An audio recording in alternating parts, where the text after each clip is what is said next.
Yeah, no rush on that. I mean, the drive's just gonna sit there, so. No, I know it's fine to just get it done and not to wait too long, Yeah, I appreciate that. I don't want to especially for rush you with both of you. all your mules and all that stuff. So many No, no, it's okay. characters. I'm just kind of like Tetrising all the little bit of things I need to do in a day together. So this is one of the big pieces, you know. If the big Tetris piece is gone, we can start fiddling the smaller pieces in together again. Right. Yeah. Okay. Someone said, "Is it the Takeo 64? Is that Are you a household brand? What's going on?" Dude, I don't know. It's just like, well, Takeo is my Japanese name, and then the Uh huh. 64, just my brother picked the number 1 through 100, and then it's just been that for like everything. Nice. Okay. Yeah. No brand though, no sponsorships. No Nintendo affiliation whatsoever. Nah, no, Feels not bad. really. Feels bad. Okay. Yeah. So you were coming back after a while? Is that what I heard? Yeah, so I actually was kind of doing like a streaming full-time thing 4 years ago. Mm-hmm. Basically, if you, Zero, or Misusing weren't on, then I was like that dude that was like fifth from the top. Okay. Uh, Yeah. but yeah, I basically played up until the release of Lucid, and Mm-hmm. then my guild leader got banned for hacking, and then my whole guild died, and then I was just like, I heard you I'm said gonna that. get Yeah. 6k Legion. I Mm-hmm. got 6k Legion. It actually burned me out, and then I quit, and then I resumed. Like I just kept focusing on schoolwork, Mm-hmm. and so They'll do it. yeah. I mean, School got yeah. me I first time guess as well.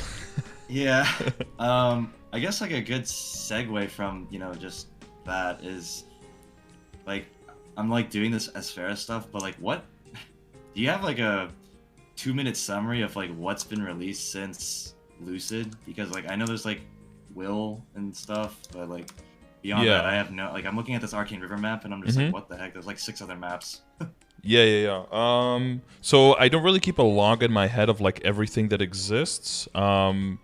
The thing is, like, I have a bunch of resources on my channel, right? All the commands and stuff. So that Right, tries right. to keep up to date with everything that comes out. So you're probably looking at like the dailies, weeklies command, like that one that has a bunch of the content. The Maple Guide is like in an in-between phase now, where it is definitely a lot more up to date than it used to be, and has a lot more content. But in Korea, they've remade it to be even more, specific and guiding new players, giving rewards to new players, that kind of stuff. But you can kind of see the boss progression in the Maple Guide if you open it up and you go to the boss tab. It's very similar to my command. Oh, Of what? course, I have more info there, so you can see up to Lucid would be so like easy Lucid, and then you have like normal Slime, and then normal Lucid, and then you have normal Will. So then you got Gloom, Oh, Darknell, wow. and then yeah, they're adding more difficulties in KMS, or they have added in KMS that are going to come back for us. So there's going to be an easy Will that should be like one step below basically where the Lucid and the Slime are now, and there's going to be a normal Ferrishilla and a normal Saren as well, but those are of course going to be steps down. But maybe, I don't know where you are at exactly. What level are you at right now? I think I sent you a picture of me being 235, but I'm 238 right now. 230. Okay, yeah. Yeah, so that's a little bit further away from where you are now, but that's like eventually they are trying to fill those gaps a little bit so that every next boss that exists is a more achievable milestone and not like a giant leap into the distance. Okay, right. Yeah, gotcha. So that's boss content wise, and then special content we have all the dailies, right, in the Arcane River. And then every area, so the 6 main areas is Vanishing Journey, Choo Choo, Lacaline Dreaming City, Mysterious Force of Arcana. But yeah, we basically just call them Vanishing Journey, Choo Choo, Lacaline, Arcana, Morass, and Esfera. Like those 6 are the main ones. Yeah. And then there's some side branches, so they basically made it that every 5 levels there's a new area. So you start 200, 205, 210, 215, 220, 225, 230, 235, then 240 is Celis, and then 245 you go into Tenebris, into Moonbridge, 250 into Labyrinth, and 255 into Limina. And then after that you go into Grandis, and then you have Cernium, that's 260. And that's gonna get, we'll get into the symbols and everything. And then Burning Cernium is 265. And then Hotel Arcus, that's next to Cernium, that's 270. So those are the furthest areas we have right now. And all of these areas, all of those main areas, So the 6 big blobs in Vanishing Journey, and then the 3, but kind of the 2 have their own symbols. So those are the arcane symbols, right? You probably did some of that. Yeah. So you have 6 of those in total for arcane symbols, and then once you hit 260, you also get access to sacred symbols, which is, you know, just another one of those pages with more things. And then you have 1 symbol in Cernium and 1 in Hotel Arcus right now. And then Cernium and Burning Cernium have dailies for that symbol, and then Hotel Arcus just has 1 area with dailies in Hotel Arcus. And then all of these give stat, right? And then arcane symbols give arcane power, so you get more damage and less incoming damage to and from arcane monsters. And you can see that on the world map, right? You can see the indicator of every single map, like how much they need. And then for sacred power, same thing, but only works on sacred monsters. So because of the new area, they kind of gave us like a kick in the teeth. Like they made us a lot weaker because all of our arcane bonus that we're used to relying on doesn't apply there. So suddenly it's like, oh, the monsters are really strong. And then sacred power grows much slower, so it takes a while to get strong enough to be able to train there. But since they've changed some stuff, they changed the reboot passive. That's one of the major things that changed. And they changed the HP of very high level monsters as well. So those should be getting a lot closer to being able to be killed, especially if people have like particle effects, right? Because those things went from like one-shotting in Limina to like 18-shotting or something in Cernium, not even exaggerating in some cases. So, but the reboot passive was major. Don't know if you've looked at that one. Yeah, no, I noticed my character was like I could kill like certain bosses like C-Vel, and I can even like I think I was in your chat a couple days ago, and I was able to get to phase 3 in Lotus, and before I couldn't even get through phase 2 with all of it. So I didn't change anything on my character. So I guess that is what the reboot. I don't know. Maybe it increased damage or final damage or something. Yeah. So if you look at your stat window, you probably see that the damage percent is way lower than you remember it, right? Yeah, mine says 50%. Yeah, yeah, it used to say like 250% or something, right? Yeah, like it was crazy. Yeah, right. Yeah. So what they did was because when you're bossing, right, your damage and your boss damage gets thrown into one pile, and the higher that goes, you see like diminishing returns because it's additive. And that was kind of unfair to characters that had way more percentage boss damage because they wouldn't scale as well off of the benefit of the reboot passive. And when the goal of the reboot passive was to just give a flat percentage damage increase to compensate for not having the forms of upgrading that non-reboot did, right? Yeah, right, okay. So to make that more fair for everyone, they took it away from damage percent and they added it to final damage instead, and they tweaked it a little bit, you know, in test server and KMS, and then these are the percentages that they ended up with. But you can already see, if you hover over the passive now, you can see when is the next, you know, the next big jump. So if you get to 250, you get another 5% just flat final damage. Well, I guess it's an additive final damage, so it's not a final damage compared to now, but you know, 5% final damage in the stats. Right, okay. Oh wow, yeah, because that was like that seems pretty. Yeah, for pretty much everyone, that was like a big damage increase. Yeah. So if you were very heavy on the boss damage, and specifically for bossing, your damage, went up a lot. And then for mobbing, it went up, but not as extremely, right? Because the boss damage doesn't apply there. Yeah. Okay. Because I think like right before I quit, people were attempting hard lucid, but I feel like most of the videos out there right before I quit was just like they were getting phase 3, and then they couldn't burst down that 11 trillion. Yeah, the 40 like, seconds. There was that like 5. You like lost that 5 seconds from the 45 second or something, and then I just watched people get to like 50% on the last bar, and I was like, well, this boss seems literally impossible. Yeah, and it has like a healing tick as well, and then sometimes the bar pauses, and then I was like, wait, this is so unfair. Reboot can't do this, and then I didn't look at it since, but I thought that was kind of funny. So yeah, now I guess that helped with that a lot. Yeah, now everyone who's like past 265 can probably solo it if you have like 1 or 2 supports there to help you out. Oh wow, that's crazy. Yeah, we've gone way past that because Black Mage wasn't out probably when you were still playing then, right? No, Black Mage was a myth when I was playing back then. Like I've been hearing about that since I was like 11 when Cygnus Knights came out, and then they made it an actual boss. I heard about it in KMST, and I was like, oh my god, it's gonna come into GMS. That's crazy. So GMS has been clearing that one for probably like 2 years now. With Oh so if shoot. you clear that, you get what's called the Genesis weapon that's sealed, and then you have to do a whole line of quests that takes like 8 months or something, and you have to fight Jesus. the earlier level bosses with very heavy restrictions, and the restrictions get eased as you go along, and then in between sometimes you have to kill the Black Mage, which is a monthly boss. And it's really tricky, you need a lot of damage for it. And then when you get all the way to the end, you have like one final Black Mage kill, and then you get the unsealed weapon, and the weapon comes with 22 stars, because you probably the change to 25 stars max. Were you around for that? That came out. I was gonna ask about that with a bunch of other questions I had written down, but yeah, that I think happened right after, because when I played, I think like Yeah, because you have the 5, 10, 15 Tyrant star force. Yeah, It would get you to. There was like a 13 or 12 star force, I think, back in the day, not a 15. And so like back then, like before Endgame, it was like try to get everything to 13 stars. it was probably So 15 existed, but like 12 to 13 was so incredibly prohibitive that we like stayed at 12, I think, right? Something like that. I don't know. I had a way to get 13 guaranteed on my Apps Lab stuff, so I have 13 on my Apps Lab stuff, and then I never went any further. But yeah, there was no 25 star when I was actively playing. Yeah, okay. So yeah, so right now the Holy Grail is basically 22, because like 22 to 23 is only 3% chance to succeed and like a horrible chance to blow up. And it doesn't even give that much stat compared to 22. Like it's very, very, it definitely wants you to not try that. And then 23 to 24 is 2%, and 24 to 25 is 1%. So like the averages of how much that costs are astronomical. So 22 is kind of like the Holy Grail. So, but if you do liberate your weapon, you get a 22 Genesis weapon that has like a higher base than the arcane level 200 stuff. In non-reboot it comes fully like traced as well, but it comes with, I believe it comes with unique potential or legendary potential, one of the two. And I think in non-reboot it also comes with epic bonus potential, and it comes with 2 skills. One is a 10-second iframe, and then the other one is like a passive final damage buff that just triggers every now and then. So it's a really, really strong weapon. Dude.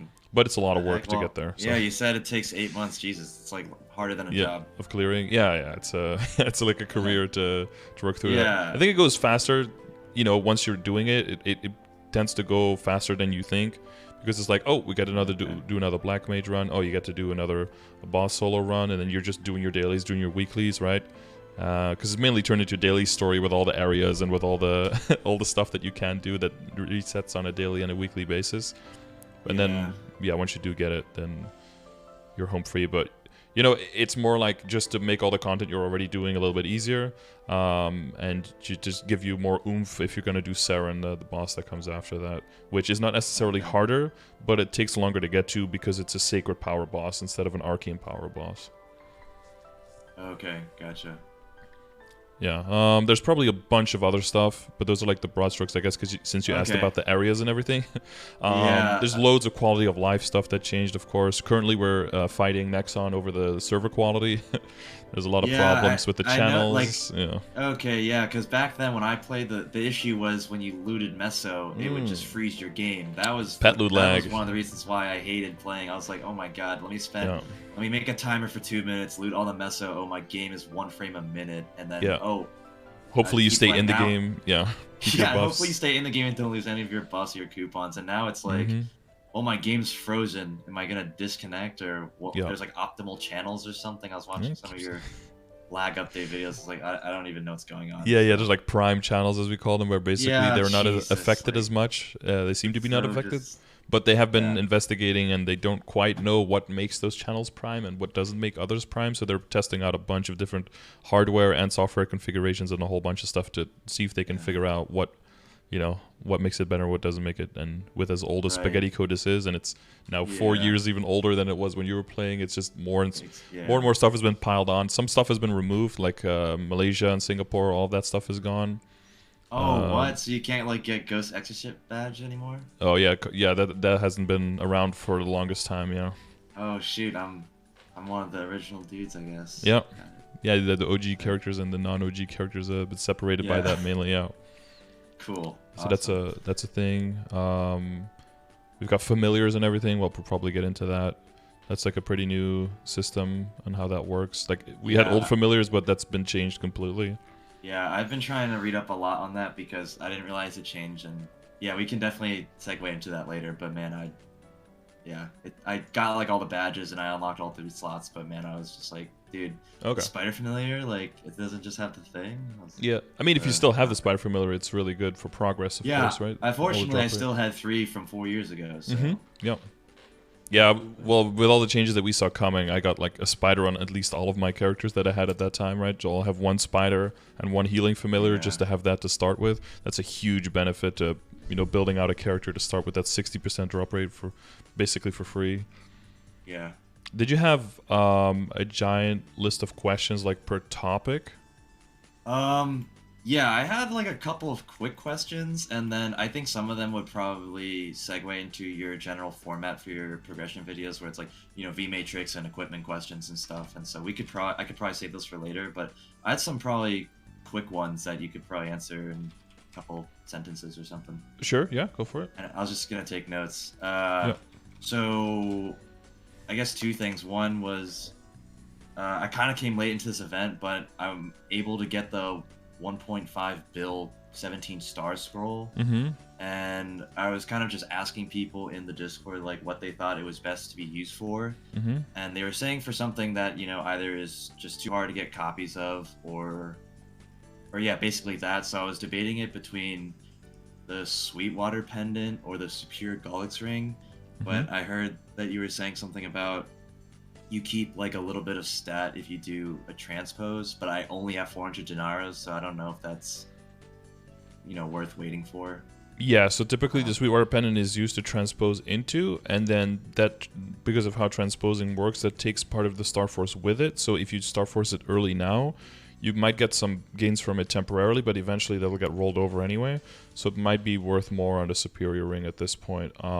We could specifically look at that through, once we go through the whole thing, and we can kind of see all the items. Okay, yeah. That might make more sense. Yeah. Okay, yeah, because I also was part of the, double Superior pendant meta back in the day, so Sure. I realized I was like, why? Why is my IED less than 90%? Yeah, because the set bonus changed. Yeah, that's also a thing that changed. Yeah.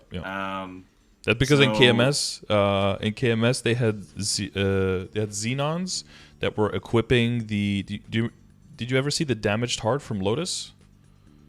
It was like with the No. temporary crazy stats. There's like a very low chance that it drops a damaged heart, and it gives like 30 boss, 30 IED or something, but you can only use it for I think like 20 days. And it's also part of the pitch boss set, which has gone bigger. Those are like the really, really low rarity RNG high level accessories that drop from the hard bosses. But basically that heart, since Xenons equip a heart as an emblem, they were able to equip the heart as a heart and also as the emblem. And they would also use the ring from Gloom, the Endless Terror, and also use a lucky ring from I think it was a party quest or something, and then they would double count all in the set bonus. So they would end up getting 4 set bonus there and getting a bigger set bonus than they were intended to get. So KMS's change was instead of just switching that for Xenon, they said no item can ever stack with each other of the same item in any set bonus ever again. Instead of just fixing that one loophole, they were like throwing out the baby with the bathwater immediately. And even though in GMS we specifically had it added to the set list that the pendant was mentioned twice separately, and it had 5 items in it, so to speak, right? It had the pendant in there twice, and it should definitely not have worked for our set because of the copy and because of the code and because of the uniformity of copy pasting everything over. We pretty much already saw it coming a mile away, and they said like we don't know exactly how it's going to work, and we were like, we're the players, we've played this game, we know how it's going to work. So we were already prepping everyone for like, okay. And together with that, they also changed the Helix drop table. They made Gollix a lot harder, moved them back a lot because of how good the set bonus is, right? To be able to keep it in the game, but to balance it more around the pitched boss set bonus. And in that as well, they enabled us to be able to rebuy accessories from Gollix, so that's nice. But the prices of the items individually went up. The boss itself got a lot stronger. I don't know if you tried to do it and was like, oh, this is a lot harder than I remember it being. Yeah, people were saying, like, I was reading everywhere that they were saying that Helix is, like, as hard as the whole, or, like, this is, like, the new hard Lux is, like, the old Helix, but, like, when I did it, it's maybe even a bit harder, yeah. I don't know, it felt the same, but it was 4 years ago, I don't remember how fast I killed Helix, but it seemed like all the mechanics were the same, so maybe it took, like, an extra 10, 15, or maybe 30 seconds or something, but I also was playing back then with only, like, 2 of the hyper skills that Demon Slayer had, because I didn't have like the Spirit of Rage or like the cat thing or like the Orthus or whatever that people have been Yeah, all the explaining to me. extra fifth job skills. Yeah, you have Yeah, I more in only your had two arsenal fifth now. job skills, so now I have like extra, you know, DPM, DPS that's like added there. And DS is so... OP, so that helps. Sure, yeah, whatever you say. I have no idea where they are on the DPS chart, but anyway, yeah, I'm still able to solo it, and some of my friends and we came back from like a 4-3 year break, and I can still carry them like usual, but I can't do the thing where like I leave the party and they solo the gem, so we just make it our daily routine. But I see. Yeah, yeah, you only have one entry anymore, right? You don't have like the 6 entries and that kind of shit. Yeah, you can't like have the key and yeah. So. The main reason I mention it is because when they changed that, they also changed the drop table for Helix. So instead of dropping the pendant and the belt, it now drops the earring and the belt. Yeah, I noticed that. But so because of that, we changed from, because way back then, I think the meta started where you want to transpose the Meister earring into the Sweetwater earring, right? So that you could use that set. So instead of that, we use the Superior earring now, but then we transpose the Dominator into the Sweetwater pendant to make that slot optimized. So we switched around which one we transpose, basically, because of the change of the drop table. And yeah, I think in the past it was already kind of better, but it was way harder to get because of the drop table. So now we swapped that over, basically. Or the meta made that swap over. Okay, gotcha. So we'll get back into, we'll get back on the pendant and, you know, all of that stuff. Yeah. All right. Next question. Okay, so I guess we'll definitely talk about the tyrants during the equipment part, but I guess regarding that, I used to do Critias dailies every week to get I think it was like to get tyrant gloves or to get coins for that's whatever. Gone. I don't remember Super what gone. It was for. Is it even worth doing those anymore? Invasion has been gone. There's still weeklies that you can do, but so the main people who do that is the people who try to min-max and get as many, do the anti-magic to trade for coins for resets for bosses. Some people who really want to get the Kaisarium from Magnus as a drop do the reset for Hard Magnus, so you get more attempts there. But everyone else pretty much completely either ignores the content or just uses creatures to level their characters between, what is it, like 170 and 185 or something, because it's a relatively they added a lot more spawn to the maps. There's way more monsters now, and because all the maps are pretty similar, are full of monsters, are pretty high level burn, because nobody really goes there, and if people do go there, there's so many maps, so it's never full. So it tends to be, if you're not as funded on your characters, you can train there very easily and get good rates there. So people have added that into their training routine, basically. Got it. But then I guess other than the rest of the content is pretty much dead. Yeah. Okay. Well. Okay, that's good to know, because one of my questions later on is I kind of want you to assess like the value of certain things to do in dailies, because just being in graduate school and like working full time, I want to time management is I just want to see like, you know, what I can cut out, what's worth. I only realized you can only sell 60 boss crystals a week, so maybe I can cut out some bosses here and there. But so this update was gonna have was usually gonna have the KMS change, but they decided to postpone that. What Korea did is they changed the boss crystal to become a variable. They increased the base amount, and then they turned it variable based on how many of them get sold in a week. The value can go up or down, so the more rare bosses will get a lot more value, typically the endgame stuff, to scale better for endgame players. But it would be on a weekly basis, so it doesn't just like triple overnight, right? Because that would be a little bit crazy.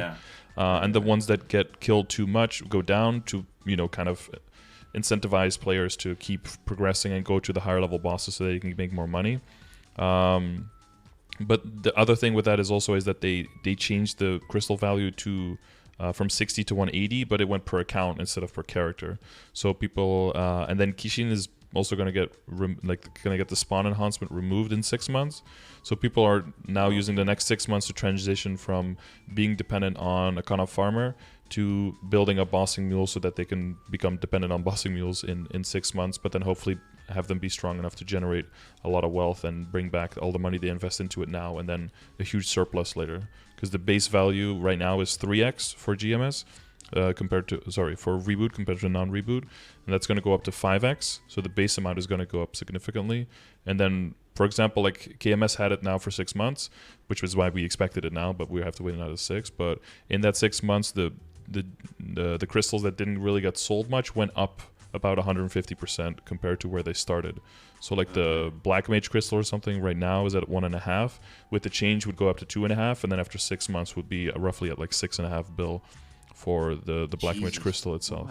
But it's a monthly, and typically people run it at least with 5 or 6 people, so it ends up being fair. But someone who can solo it, right, and then has 6 months of changes going through, and by that time power creep people can solo it, they can spend like 45 minutes in there and get 6.5 bill. That's worth, right? And I think it's good for people who are that far into the game and have spent that much time to get, that kind of paycheck. I think that's fair. Yeah, right. Okay. So that's the boss crystal stuff. Yeah. Yeah, okay. Wait, so does that mean, are they going to be removing the frenzy totems from the cash shop as well? Frenzy totems have not been in non-reboot for a long time, but you're probably talking about, it was first like called the Fury totems. The red ones, red and white, and then the temporary ones. Sorry, I probably got the name wrong. Yeah. Well, the frenzy totems are like black and yellow. Those are the permanent totems that Reboot has that are pretty near like the very first level of what Kishin was, which was insane. The amount of extra monsters and how quickly they respawn is just nuts. Those have not been in non-reboot either for, I think, the better part of 2 years, maybe 3 years now. They just removed them completely. No more access. No more new ones are available. And then for reboot, they added, I don't know how long ago that was, probably like about 2 years ago as well. They started adding with the wild totems, which would basically be the same thing as, or the Fury totems first, and then people call them furry totems, that were like white and red, like pinkish. They would do the same thing as Kishin, and then when they reworked Kishin to be slightly worse, to nerf it, they also changed the Fury totems to the wild totems, the one that we have now, the blue ones, and they made them a little bit cheaper in the cash shop. A lot of people quit then because they were mad, oh, Kishin nerf. It turns out that the Kishin wasn't actually nerfed and the totems weren't actually nerfed because they there's basically different intervals where the game checks if there should be a respawn or not. And even though they slowed down the respawn, because of the nearest respawn check that it has compared to the old one, it actually respawned at exactly the same time. So it wasn't actually a nerf. So they nerfed, but they didn't know their game well enough to actually nerf it. So yay. And all those people who quit just completely over nothing. Although they did change the base uptime of Kishin from 100% to 50%, so you have to work, but there's a chance to extend it, so you have to work a little bit less brain dead on Kishin and set up your character properly to keep 100% uptime the way that totems do. But totems seem like they're going to stay in the game exactly like they are, but they're only going to work, they've said in the future that they are not going to work on content over level 300. But that's going to take a while for us to get there, because I don't know if you've seen the EXP curve, but it's mental. Like level 297.5 is like halfway there, so yeah. Yeah, it'd probably take my lifetime to get there. Yeah, people are not, I think the people who started exactly when they could are like now at 290, and that's like by far the easiest part. People are still like 4.5 years away of training like 14 to 16 hours a day to get there, so it's gonna take a bit. Yeah. And then I'm trying to think, Sweetwater I guess, two more kind of just general questions. So I saw that you like posted like some Sunny Sunday thing for today, and that it was 30% discount for star forcing. So just in general, would you just suggest that whenever you want to, progress your gear, whether it's like getting stuff to legendary or star forcing your stuff, like just always wait for these events? Is there never just a time where you should just be like, I'm just going to try to star force this on a Wednesday? So in general, I think the events are frequent enough that it makes sense to just hold off for them, and then you just have time in between to make your money back and then be ready for the next one. People who play a fuck ton of hours and have like a Kana farmer on the side and unironically putting like 100 hours a week into this, it doesn't really make that much sense for those people to wait, because sitting on all your money and having it do nothing for you except just sit there, like you don't get any interest, right? For those people, it makes sense to just like brute force through the game. So if I mention brute forcing, that's usually what I'm referring to, is just people playing so much that they can just bypass that. It's going to come down to how much you're playing, but since you mentioned with school and everything that you're quite busy, you're probably mainly going to be dependent on the events. In the beginning, not so much, right? If you're just on the build-up phase, but you're probably at the stage now where we want to more strategically allocate your resources, and there's links to calculators and stuff, so you can always check with the calculator, see like, how much would it be if I do it off event, and how much would it be if it is on event? And you can make your own decision and feel like, oh, this is actually pretty close. I don't care to wait for this. I'm just going to do it. Then, you go ahead. As long as you have the information on your side and you're making an informed decision, right? Then that's really all I'm advocating for at the end. Oh, this MapleStory sounds like such a highly educated game. Well, the problem is if you just go at it, at a certain point, you're going to be like, wow, I'm spending like, unironically, like I spent 80 bill and then the last 80 bill I've gained like 10 weapon attack and 20 strength. Um, the more strategic you get with how you spend your money, where you spend it, and when you spend it, the more mileage you'll get out of your cash, basically. So Right. you increase the efficiency of the time that you're playing, because for me, I think the most important thing is fun and having people have fun. But there's very little fun to be had in seeing all of your progress of the last months just melt in front of your eyes and getting nothing for it back, right? Like that, Yeah. that'll just drain your soul of any kind of happiness. So, we try to do a little bit of informed decision with our fun to make sure that we keep it fun, basically. Yeah, okay, because, I mean, back then, when tyrants were a relevant thing, I boomed like a 9, I was going for 10-star shoes, and I boomed those, and I just went into like a crippling Lovely. depression for like a couple days, but... Yeah, that could, yeah, I was there, I guess, I made a 12-star yeah. belt, but because I could, and I got super lucky, but yeah, booming tyrants was... Yeah. Especially the shoes, right? Super expensive. It was like, what, it was Yeah. 6-7 weeks Jesus. of 8 weeks of running a hard Magnus with all the Magnus glitches, with the fucking balls falling and the no more than 4 people, no less than 3. Don't do too much damage too quickly. Don't do it too slowly. Yeah, there is such a convoluted run with the phantom so they can have sacrosanctity, so they can immune for 30 seconds when the boss glitches and still kill it. Yeah. Oh my god. I don't even know. Like, I don't even know. Like, what I had, like whatever that link skill was when you die and you come back, you have like a 7-second iframe. That was the only way. Okay, I should know this. Spirit of Freedom is what it's called. Yeah, the resistance link skill, Spirit of Freedom. Yeah. But the other thing I think was when the balls fell so fast, even if you respawned, you would just get kicked out, right? Because the boss had glitched. Yeah, no, I think that did happen. Yeah. But if like a bishop rezzed you or something, then I think it would work. But then you could only fight in those 7 seconds. Yeah, that's why I don't know, man. When I got strong enough damage to just like 100-0 it and like within a bind, I was like, okay, this is gonna make carrying people so much easier. Well, all of that stuff is still is gone, right? All of those restrictions, but it's still an annoying boss, and you still just want to 100-0 it because there's still stuff falling from the ceiling, and you're gonna see all of these other bosses. Stuff falling from the ceiling seems to be in a lot of boss fights. We didn't get rid of that. Sorry, we failed you. Yeah. Yeah, so, you were talking about, like, the Star Force events and the Sundays. So, is Double Miracle Time still, like, the equivalent to Christmas, where it only happens, like, once or twice a year? Or... there was actually a while where it didn't happen at all, because the game would just break. There would be too many people buying cubes, there would be too many people cubing, and the whole system just gridlocked, and no one would be able to do anything. Okay. So, what they started doing about a year ago, a little bit less than a year ago, is they basically came up with this idea. It's very convoluted. You have to, like, read the rules, because it's in... typical Nexon fashion, way too convoluted, but basically you'll log in, you'll get a chance to go to a certain map at a certain time, and then you'll be able to get a coin, and then with the coin you'll be able to buy a coupon, and then with the coupon you'll be able to select what time you would want to participate in a DMT. So that they basically limit how many people are participating in a DMT among different days. To kind of spread, how many people are. And there's like a limited amount of coupons, and then every 12 hours there's an extra amount of coupons available. But basically to just like spread the load of all the people doing DMT. And so far that has worked. They have not combined it with cube sales anymore. But so last time what they did a cube sale a month before, and then the cubes lasting a month, and then the DMT like a month later. Even though we weren't supposed to know about that DMT, but they kind of leaked it in with the patch, so we kind of knew it was coming, but we shouldn't have known. But so if you held on to your cubes for a month, you could use it during DMT, but that probably wasn't intended. But those DMTs have worked, so I think if that keeps working, they'll probably go back to the old release date, which was about, I think they had it 3 times a year, so usually it was March, July, December. That was what they used to have, and we had our last one in December, I believe, I think in December, but they did some in January because, in typical Nexon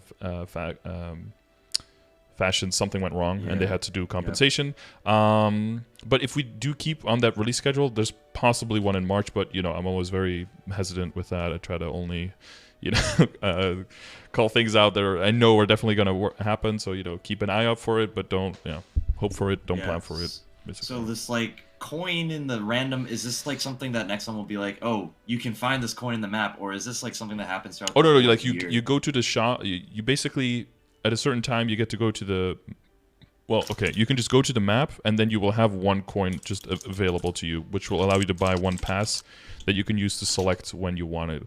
But depending on when you go, all of the passes might be sold out, or like every 12 hours there's a new batch to make sure that, you know, there's no gold rush for the for the passes, and to make sure that everyone kind of spreads evenly among the days. So you'll have like 5 or 6 days that you can choose when do you DMT, and then there's still like 3 separate hours somewhere throughout the day where you have to be on at that specific hour to be able to participate. That stuff still hasn't changed, you know. Okay, but you're still saying it's like during an event period, right? Like I can't just go on right now, go to a map and find. No, it has to be. Okay, It'll be specifically announced. It'll be a separate post on the MapleStory website. We'll be talking about it always on stream, being like, oh, DMT was announced. Make sure you get your ticket, etc., etc. Yeah. Okay, got it. Okay, cool. That makes more sense. Yep. But yeah, those are definitely more rare than Star Force events. Plus, you already have a lot of legendary stuff, so you're mostly going to be looking for Star Force events. In general, Star Force events, the correct dailies and weeklies, and starting building up backup so that you can start working on the next pieces. Right? That's going to be the main important thing. Yeah. Okay. I guess like the last big question before just your like traditional format for the progression video is just what I kind of just want to sort of briefly go through all the dailies and just ask like what you think could be cut out, just, you know, to value my time more. I don't really want to sound pretentious or anything, but because like now that I realize yeah, so I realized like once I realized that you can only do 60 boss crystals a week, I figured, okay, I can do 14 of the weekly bosses. So that's 46 crystals left, and then I could probably narrow it down to 7 or 8 bosses. Like, do you think it's worth to do all the bosses to get the reward points, or? Oh, so that changed recently. They increased the amount of reward points you get from weeklies from, I think it used to be 50 and not even all of them, and now it's 200, and from literally all of them. So the amount of reward points you get now out of just doing weekly bosses is significantly more than before, especially if you can scale up weeklies on like 1 or 2 characters and add like 1 or 2 CRA run characters in there. Yeah, a lot of it is coming from that. But I have a whole video on reward points between like Monster Collection. You can also set up MapleM pretty easily to fill in the gaps for reward points so that you can afford the totems, right? It's going to be pretty important. Right, yeah, because I don't know how. I think you can get like 15 totems or something. I definitely don't. Yep. I probably get like 10 or 12k reward points a month or something. They still reset, right, at the beginning of the month? Yeah, at the month after which you get them, right? So all of the January points will expire at the end of March. Oh, sorry, at the end of February, sorry. So like not at the end of this month, but the end of next month. So you always have a sliding month to spend them. But you can check the expiration in the cash shop. But yeah, that's all under > reward points if you want to read up on that. So if you want to set up MapleM can get you up to 500 reward points a day, which can give you up to 15k a month. So with that and your current amount, that would be enough to basically buy out the totems, right? And then once you build up more Monster Collection, that's the other way. Once Monster Collection and Maple and your regular bosses, your reward points, once that takes over and that's enough reward points generated to get you what you want, then you can just stop doing MapleM. MapleM is a little bit of build up in the beginning, but then you just have some dailies, and MapleM has autoplay, so you can just let it autoplay in the background, and it'll just do like 4 of the 5 quests for you. And another one, you just have to click the button like 3 times, and then boom, that's 500 Maple points for like 3 minutes of effort after the setup. Got it. Okay. Yeah. But okay. So I guess. Oh my God. So I use this like daily tracker thing, like some GitHub or something that I found online, and it basically just has all of the dailies and weeklies listed out. And I don't know. I was just wondering. Like, for the bosses. Yeah. So I think some bosses definitely have specific progress that I think is worth to do. Usually not in the boss crystal, but in the boss crystal plus other value combined. I'm always looking for like 2 birds and 1 stone kind of progression things usually. I think if you try to min-max a crystal every single week, I think that might take too much brain power and too much time out of your day. I think it's probably fine if you're like around 30 to 40 crystals on your character. You're probably already pretty high on the efficiency, and you can spend most of your other time doing other stuff instead. That'll end up netting you better rewards than like specifically trying to reach that 60 crystals, just to address that part of the question. Okay, yeah, because like I'm just trying to cut out, like I know it would only save like maybe a minute or 2 minutes, but when it adds up to, you know, an extra half an hour of my 2-hour dailies, it's definitely a nice just so and a half an hour a day is 4 hours in a week, which could be 2 totems on a weekend, and then you can get way more in Yeah. 2 totems on a weekend than you could on like 10 minutes every single day, or like 30 minutes every single day spread over.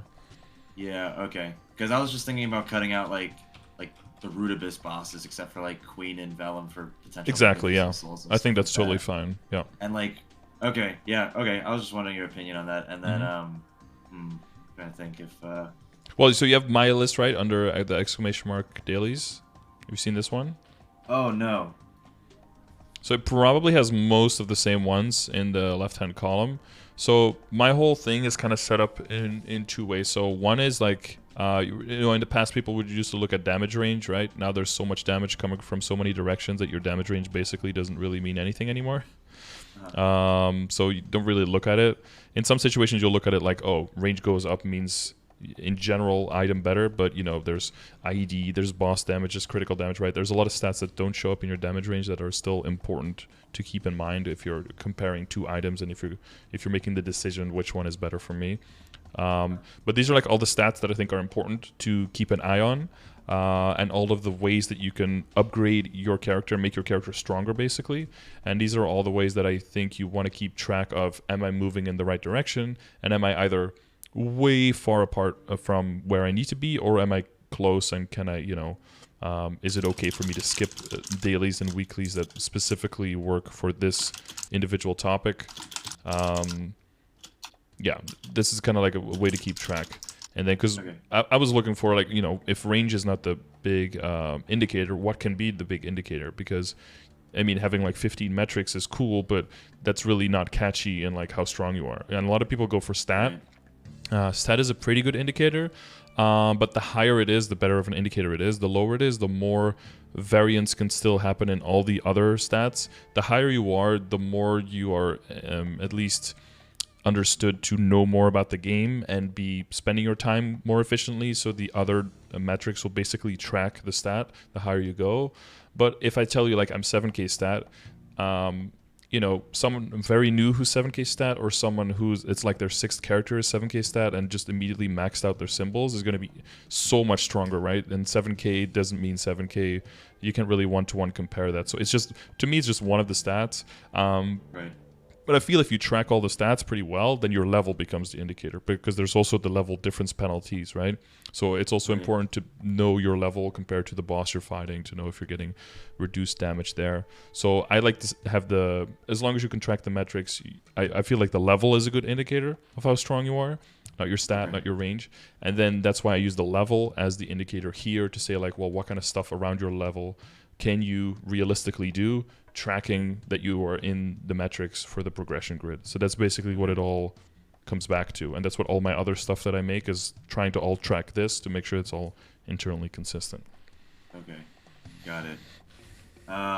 So you're Okay. here now. So hopefully your daily list has mostly blue grids highlighted. Right, yeah. It is. Okay. It's like Maple Tour. That's a new one, right? Maple Tour for daily money, and Ursus for daily money. Yeah. Yeah, the Ursus was the thing back in the day. I don't know if Maple Tour was a thing, but I started doing that now that I've come back. But Now that's got to be within the last 4 years. That's got to be like 3 years old or something. Well, I don't know exactly. Yeah. Okay. The last 2 years were like a blink of an eye because of COVID. Like, Oh, like, right, oh, it's yeah. 2022 already. Like, what? Yeah. Yeah. Okay. No, yeah, this would be really helpful for me to compare to, because maybe I can see, like, oh, maybe he doesn't do this. Yeah, this could boss be and stuff something like you that. could do by yourself. And like blue is usually like, because it's not just like, is it good or bad, but usually I think, is it worth your time? Because some things you can definitely do, and if you want to do more and you really want to do it, then you go for it, right? And if there's something on this list that you're like, okay, this is annoying, or I already have enough currency, I just don't have the time, and I want to skip them, you can do that too. But this is just like the general Yeah. advice list that I would give in your situation. Okay. Granted that you track how strong you are. You probably are on the upper end of this, right? Because this is more for newer players who are like completely building out their account. Your Yeah, Legion is yeah. already there. Your character is like old funded, so it's probably overfunded compared to where most people are in your. So Yeah. you could already be looking towards the early stages of the late game, probably. Yeah. But that depends. Do you have party access? Do you do certain, do you have guild Right. hookups? Some people who get carried and stuff can be progressing, well, slower or faster, depending on. Sometimes people think I have the gear, now I'm super strong, but you typically also have to upgrade the gear. Otherwise, the gear by itself isn't the fix all, right? Yeah.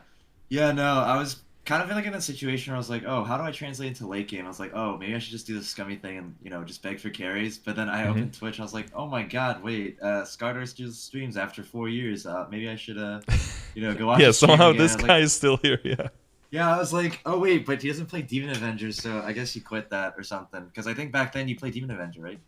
Yeah, it's 252, but about 3 years ago, I moved over to Arc. That came out around then. I didn't really like Arc in the beginning, but it was just so ridiculously strong that I just kind of stuck with it, especially compared to Demon Avenger. Basically, as Fifth Job rolled out, they rolled out all of the skills like one by one.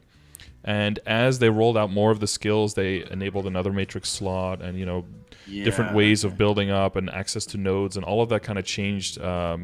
Not to bore you with like all of the in-between jumps, and I don't even remember all of them, but a lot has happened to get from point A to B where we are now.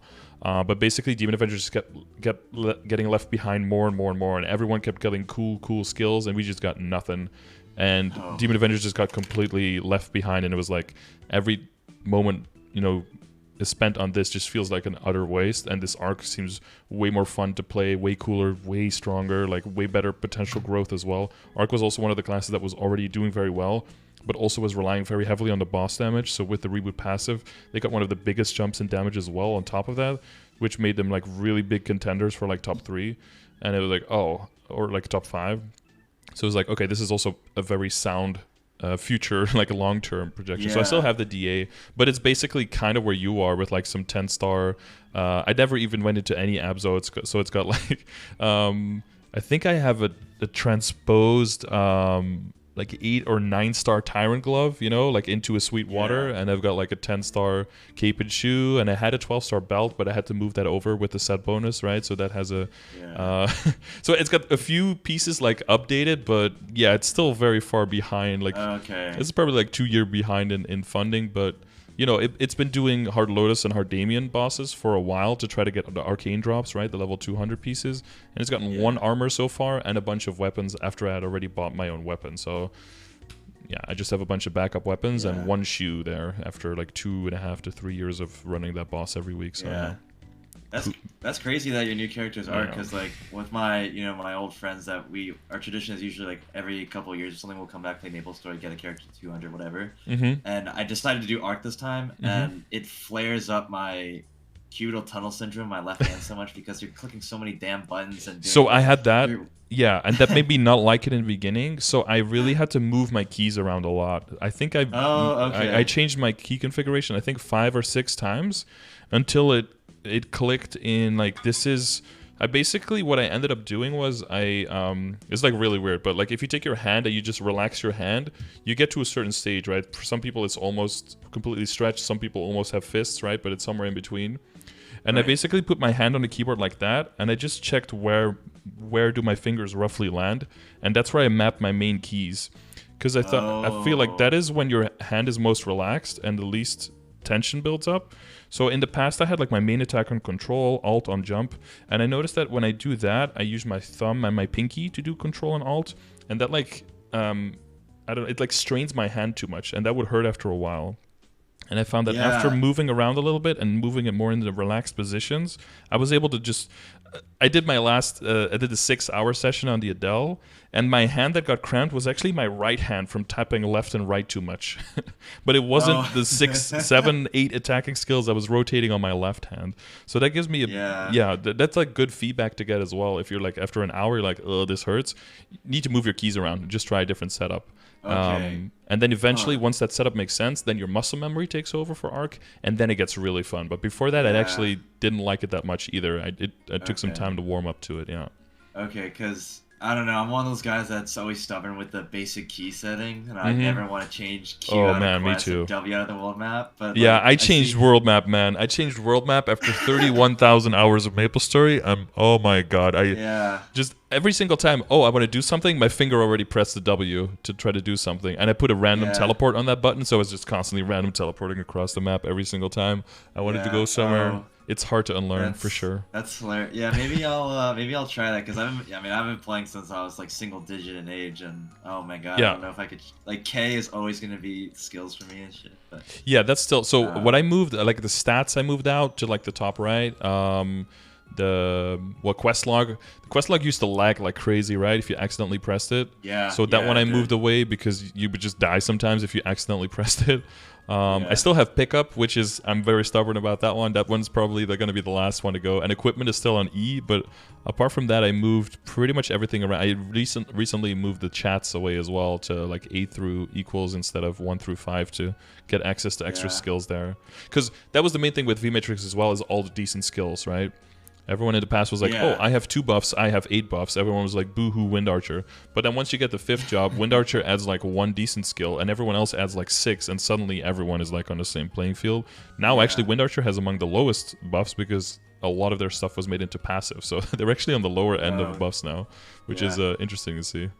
Yeah, it would be nice if MapleStory took a note from Final Fantasy and then made it so that you could do like alt and then click keys or controls. So instead of just like QWER, you could like alt Q, or shift Q, control Q, and it makes it so you have like essentially 4 keyboards. Right. They did presets now. They did keyboard presets where you can change between like mobbing and bossing. But yeah, having combination keys like that would open up way more options, of course. Yeah. Yeah. But that's asking a lot of Nexon, something that would be player friendly and seems like an easy solution and seems like it wouldn't be too hard to implement. Like asking for that to actually reach the game, that's a big ask. Yeah, it's like a 20-year-old game, so there's only so much I can ask besides. It's still Nexon, yeah, it's still Nexon, but okay. I mean, that's pretty much all that I need to ask that were short. I feel like I got like a quick catch up lecture and whatnot, so I appreciate all that. I don't have like a pre-made list of like January 1st this year and this happened. But you want to go to like topic by topic now? Sure. Yeah. I mean, whatever works for you. So I'm because we have 40 minutes left. I'll do like a quick rundown of some systems, to make sure to keep up to speed. But everything, we can go by. Did you check some of the systems, the commands that I have, and then do you have follow-up questions on that specifically? Yeah, I've been kind of trying to catch up on like what are flames and how does the new Star Force work and blah blah blah, and so I'm still trying to get educated on all that and how it works and like flame scores and whatnot. I probably wouldn't want to talk about that in that session or in this session particularly, so I can try to get other advice with other parts of progression. Sure. But I do know about them, and I'm trying to figure that out on my own and then see if I can optimize that for my equipment and whatnot. For sure. Okay. So, like if I said VMatrix, do you have any questions that immediately pop up? Oh, yeah. So I sent you 2 links on Discord. I actually screwed up my VMatrix a little bit yesterday. So I found out that people were doing the VMatrix for Demon Cry. And I was like, oh, I didn't include that in mine. And so I took 2 of my perfect trios and I disassembled them to make 2 other perfect trios, and for some reason my brain thought, oh, if I just enchant them I can get them back to 25, but now I have 3 that are at like level 10, so I just lost like 40% final damage on 3 of my main abilities. And so I think it's gonna make life a little bit harder, but fortunately it's definitely still one-shot monsters at LP1. Okay. But it seems like it's harder to farm node stones now because I only get like 20 a totem. But I kind of did a big oopsie there, and I kind of posted it until chat and Demon Slayer, but I was like, oh shit, like that's a pretty big oopsie, yeah. So the thing is, if you extract, you get like a very low efficiency back of the shards. If you use an existing boost node as a resource for a new boost node, then it transfers 100%. So let's say that you open a bunch of nodes and you find one that starts with the same skill, but then it has different second and third. You throw a level 25 onto that one, it's immediately 25. But if you extract, you get like a 1/6 of the shards back or something. So shit, is that how that works? Well, fuck, I should have had this. I should have done it after this progression session. Damn well, coulda, shoulda, woulda. We'll just focus on where we're at now and move forward from this and take it as a learning experience, right? Yeah. But other than that huge screw up, I don't really have any. I think VMatrix is the same as it was before. I mean, there's so many other skills that I'm just finding out that I should be able to get, like, if I were to open it right now. I just found out that there's, like, other world goddesses blessing. People are using that. Extra burst, I think there's, like, some True Arachnid Reflection. I don't know if that's good. There's all these other actives. It's pretty good. Yep. It's a big summon. It's a big AoE explosion, and then it puts a summon on the map for 50 seconds that intermittently kills a bunch of stuff, and it's very strong. So that is a nice skill, even at level 1, to have for mobbing. For bossing, you can also use it, except if you're fighting Will, you can't use it on Will himself. But you get it from doing story Will. So you're in Asphera now. Have you finished the storyline? I opened that. Yeah, I opened that, and I'm able to do the dailies in Asphera and stuff. So cool. You know, there's two dailies per area now. Like you mean like the party quest thing, and then the dailies where you just kill mobs? Is that what you're saying? Yeah, every area has 2 of those now. So like every area has like gather or kill as one like set of dailies, and then another one with like a little mini game. Sometimes it's a PQ, sometimes it's solo for like actual extra symbols. But there's 2 per area now. Yeah, so everything's basically like Choo Choo Island or Latch, where there's like you can do like your own. Yeah, Vanishing Journey has like a mini game, and okay. I knew about I caught up on that. Soul Savior, and then the Morass and Asphera are very new, right? So. Those are but those ones are pretty easy. The one I hate the most is Arcana. That makes me want to like pull my hair out. Yeah. I can only get like 12 Chaos Lock to teleport to the nearest spirit. Wait, what? Can you use Chaos? Okay, can you use Chaos Lock? That would. I don't think you can. But that would be cool if you could. I think. In the Demon Slayer Discord to confirm, but no, I've been just doing double jump off of the trampoline things and just. Yeah, I use glide a lot on my DA. Like if you're jumping all the way from the top corner to the other one, if you use glide without arrow key, you keep forward momentum. You should just fly to the other end. Oh, really? Okay, I didn't know that. Yeah, I'll check that out. Try to glide at like after top. Reset. Yeah, exactly. Okay, cool. Yeah. It comes down to like where you finish to hand them in. That's important. I have a little video on Spirit Savior as well, but like it's definitely using the jumpers a lot, using the flash jump. Sometimes people use rope lift to like stop the forward momentum from a jumper and move it into vertical momentum. But the rope lift can also slow you down a bit, right? Because sometimes you go too high and then you fall again, and then the spirit has a little bit of time to catch up to you. So it's a little bit of a double-edged blade. You want to use it in some situations, but you don't want to become over-dependent on it, because then it can end up getting you killed. Right. Okay. Yeah. But I mean, I hate that. But other than that, I'm up to date. Matrix seems fine. Yeah. So as Matrix. Yeah. So I have the V Matrix command as well, right? With the list of like, if you for any other character you're looking for which boost nodes to level up. Yeah. Well, yeah, I'm one of those guys that I'm probably only going to be playing on one character. Sure. Because after, I kind of got scarred after rushing for 6k Legion when it first came out. I was like, okay. Yeah, see those overdrive equips. I had that on all mine as well, yeah. Yeah, if you check that later, I made like 30 Wild Hunters because I found out that was the fastest class to level up for me. And I don't know, I leveled up like 4 Wild Hunters a day to 141. Yeah. And after all that, I was like, well, school's starting and I feel like shit, so I think I'm going to stop. But, no, I think for V Matrix, I don't think I have any questions. I mean, like, would you suggest, like, I just found out I can buy these slots. I'm just looking at it now. Yeah, they're pretty expensive. Yeah, this one's like 160 mil. I have 4 bills saved up, but I wanted to get that 1.5 bill 17 star scroll, and I also wanted to get that 1 bill Manji permanent overall. I don't know if you watched Maple Combat growing up, but like I've seen it. Yeah, I wasn't super into it, but I mean, we couldn't really escape the videos. They were everywhere. Yeah, Dre86 made like 9 over the course of like 10 years, and like he's like the main villain or whatever. And I was like, oh my god, I want to get that overall, but it's 1 bill. So I want to save at least 2.5 bill for that, but so you'd say like it's not worth it. Like you'd rather just get to the level to unlock the slot. Yeah. Well, the thing is that every 5 levels you get a slot, and then the next one becomes like brown instead of gray, where you look on like bio or like bronze, whatever color it is.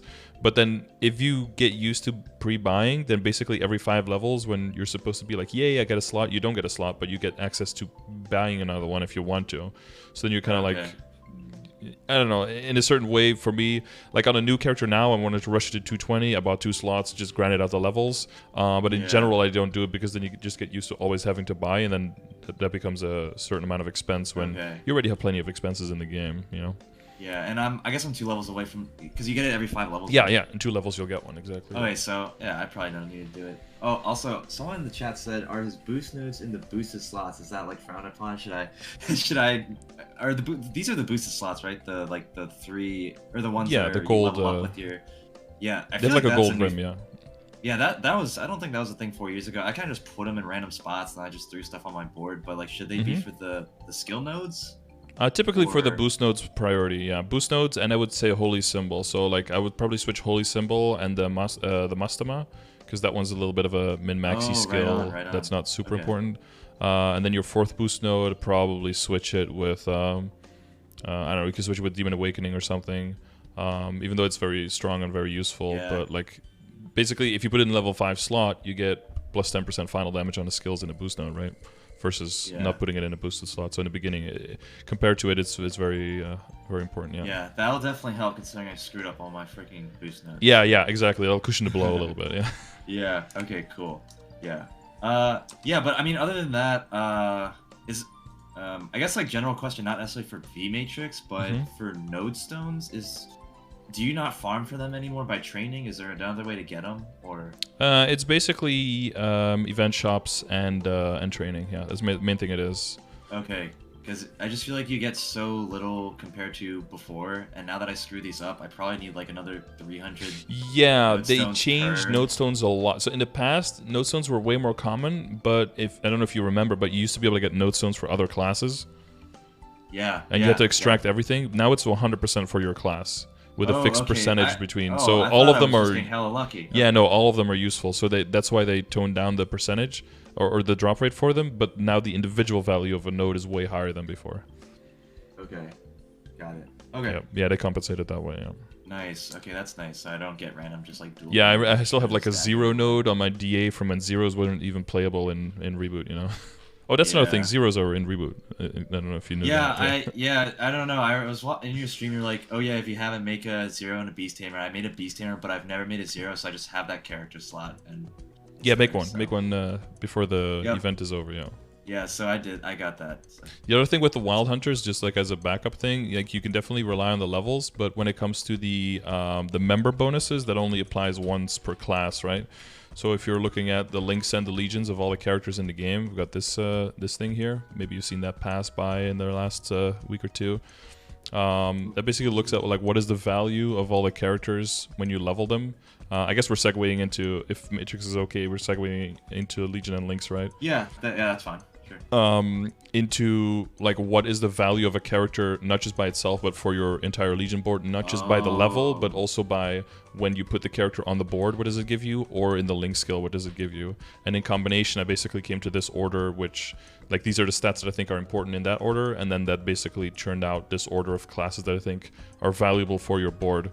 So if you would compare like my Legion with your Legion, even if your Legion is very full and you have a lot of characters on the board, the main difference will be in the member bonuses. This will be way more than what you have, because there will be like 16 Wild Hunters in there, so Wild Hunters just mentioned one time and then that's it, and then the rest of the list is empty. So the further you go, the more that will add up, and that will compound to also becoming a substantial amount. Right, so if you're slowly trying to update your Legion or getting back into that, you know, getting over that PTSD, this order of like kind of replacing them with other characters will help you optimize that process specifically if you're trying to work on the Legion. Oh, okay. Yeah, I don't think I have like a Phantom or... Oh, okay. Yeah, you know, I'm gonna be honest, I didn't even know there was a member bonus thing here. Just only looked at the grid and then... Grid bonus, yeah. Yeah, and so I was like, I gotta get boss and I gotta get crit damage. You can definitely have duplicates, because even if you're at 8k Legion, I believe at 8k Legion you put 32 characters on the board, I think? 36, sorry, 36. So that's even 4 characters of the 40 that aren't counting, and you have 55 slots, I think. So that's up to 19 characters that you can have that don't even go onto the board at all, right? So if those are all Wild Hunters, that's not a huge problem. Just as long as all the characters you make from now on to like slowly phase them out are characters that make sense for your account, if you want to min-max on that, then you're cool and you don't have to like think like, oh no, I have to remake all of them immediately, because like you still get the Legion levels, but it's mainly going to be link skill and member bonus wise that you're going to be behind a bit. Okay, yeah, Okay, that's a good point. Okay. Because Yeah, everyone got link yeah. skills now, right? Remember in the past, like the explorers were all kind of garbage, so that's why it's made more sense to do what you did, because they just didn't even have link skills, and their member bonuses were only like flat stats that you might not even need. So it made total sense to just like make the same character, like you have 3 Arons. I see, like you just make the characters that level quickly just to get the Legion bonuses in. Made total sense. But now everyone has link skills, right? And everyone has a combination of link skill and a set bonus, and a member bonus that could make sense. So the total value per character definitely went up. But there's definitely part of the Legion buildup is also if you want to keep the flexibility of min-maxing with any character that you main, and if you know for sure you're 100% just playing one character, you can definitely find your own way in there. Like, okay, you know, I'm never making, like, you'll still make the mages, but there'll be a few characters still that, you know, as long as you have them at like 140 just for the levels, that would be the only reason they were there for. So a Wild Hunter can basically take their place as well. There's no huge loss there.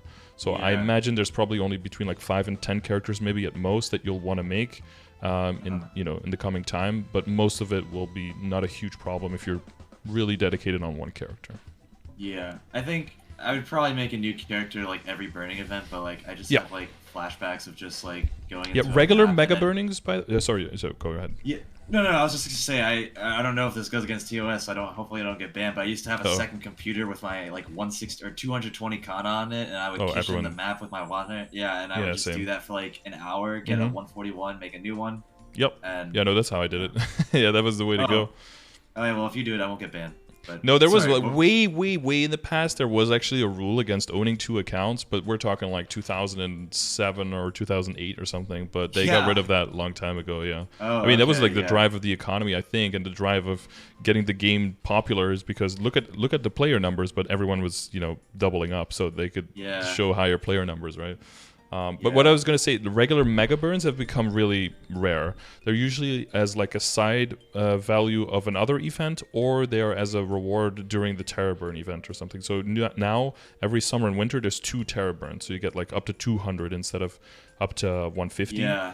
And then with all of the added bonus and the bonuses past 200 and everything. So if you want to start making level 3 link skills, those are going to be very valuable for that. Right. Oh, okay. Can you make like an existing character a Terror Burning character?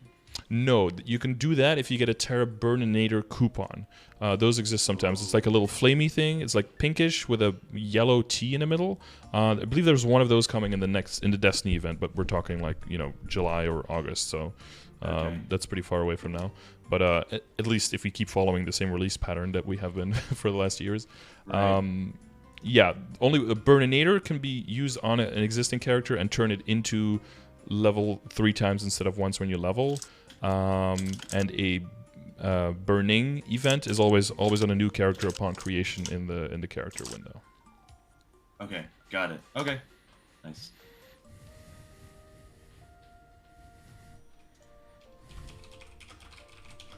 So I guess Legion and Link skill. Yeah, we can go into all the details, but as long as you have the Link's command, and you basically go through the list, and you're like, if you see one that's like, oh, this one is very important. That's probably why you didn't have a Phantom, is because Demon Slayer's base critical rate is very, very high. So in function of the Demon Slayer, you don't need it. It's mainly very valuable in function of building the Legion and getting all the other characters leveled, because most characters start with very shit critical rate, and critical rate is one of the most important ways of making your characters level faster, because it gives you access to your critical damage, and they'll make you kill faster, and that's more important than stacking EXP. And then and I can make, because like there's a preset thing now, right? So I could just do one with crit damage and crit rate. Oh shoot. Exactly, yeah. So that when you're working on Legion, you just switch to the other one, and then the character just immediately comes online. Yep. God, that's a quality of life boost if I had that back then. Oh my goodness. Yeah, they've been working on presets a lot. You also have a hyperstat preset now. I don't know if you saw that one. I just found that out. Yeah, maybe we can go into that later, because I don't know what the heck I'm doing with my hyperstats. But if you feel that the Legion is where it is, because I mean that's pretty connected, right? So it's like familiars to an extent, but again, for that you have exclamation mark familiars. We can run down that, but it has like the advice on the bottom on what to look for familiars and stuff. Yeah. It's basically the stats that you get there, plus the stats on your Legion board, plus your member bonus, plus your grid bonus, plus your hyper stats.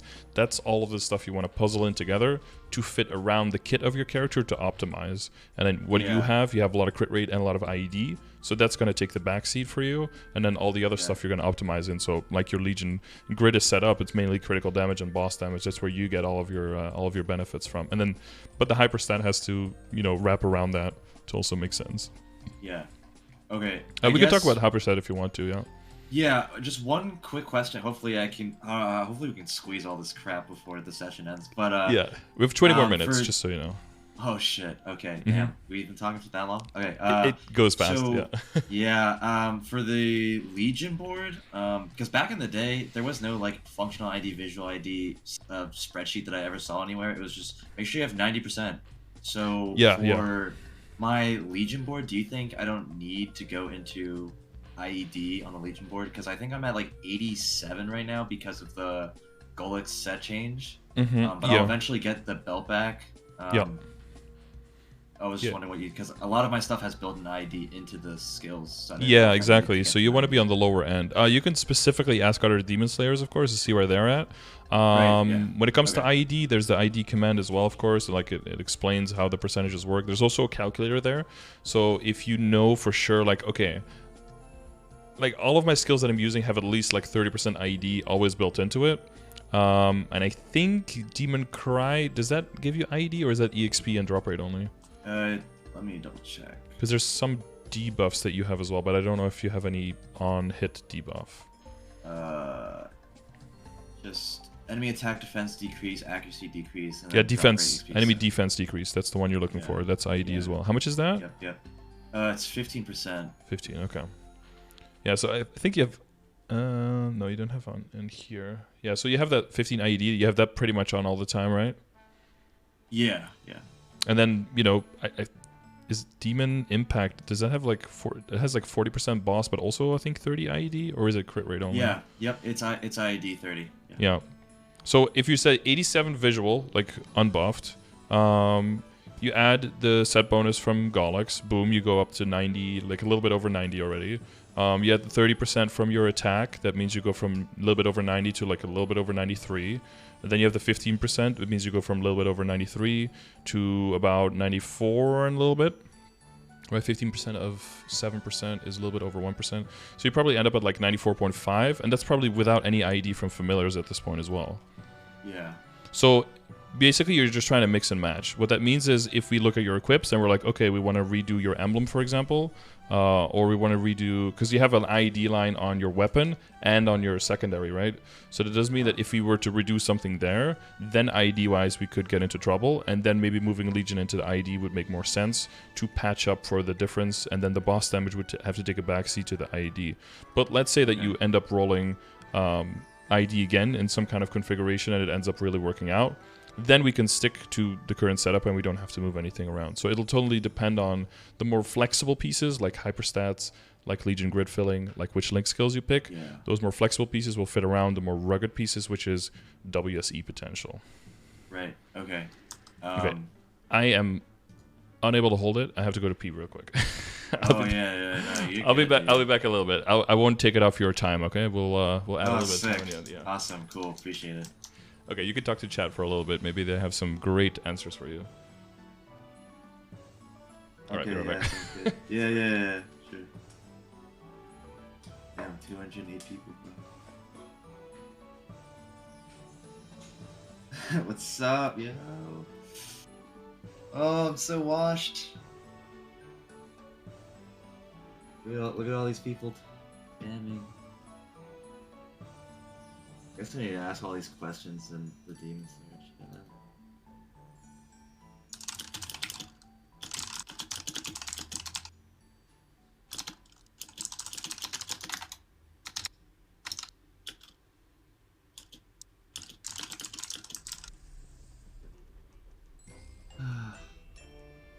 So what toothbrush do I use, dude? Just the Oral-B? You know, just the one you get from the dentist when you go. Is Demon Cry worth maxing for boost node? That's what I was talking about with him in my session, and it's people say that they do like that as one of the 5 skills to max, but I did this fuck up thing where I destroyed my 2 max boost nodes, and now I'm just sitting with like level 40 skills. Yeah, old Mapler. Yeah, I mean, I've been playing since like 2004, but then I quit 4 years ago. Go later, goddamn. Yeah, Oral B, man. Not electric, you know, I'm cheap. I hope 20 minutes is enough to talk about the rest of my shit. I didn't think that we talked about the other stuff for that long. I had this timer. I thought these were 2-hour sessions. I guess not.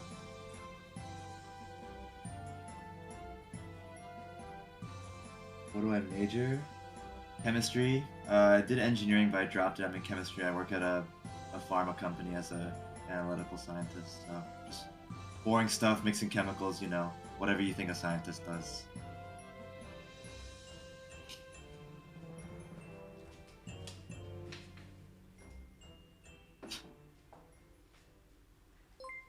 It can be 2 hours if I try really hard to stall. Alright, well, he probably doesn't hear this, so... No, I don't hear it. Oh, shit. Oh, well. I was timing it when we started the session. For some reason, I thought it was 2 hours, but I guess it's only 90 minutes, but... Well, yeah, sometimes they go very long, but they're supposed to be 90 minutes, yeah. Yeah, they're telling me to stall, so I'll probably try to stall. Stall? Stall so I can prolong the... I don't know, just keep asking questions until you just shut me off. Okay. No, I'm playing. I have like the Oscar song playing in the background, like "Wrap It Up, Domi." Yeah. Yeah. Okay, now I can think a little bit more clearly. Okay, what were we talking about? Yeah, so the hyperstats, cool. Right? Yeah. I kind of just like threw them into what I thought was valuable. But what I found out recently was the Princess No secondary gives more Demon Force. Yep. Or whatever, and I just got that recently, so I'm gonna try to get that to Legendary and make that my new secondary. There's another one that's high risk, but quite a lot better. But it is very, very much riskier, and that's the one that drops from Damien.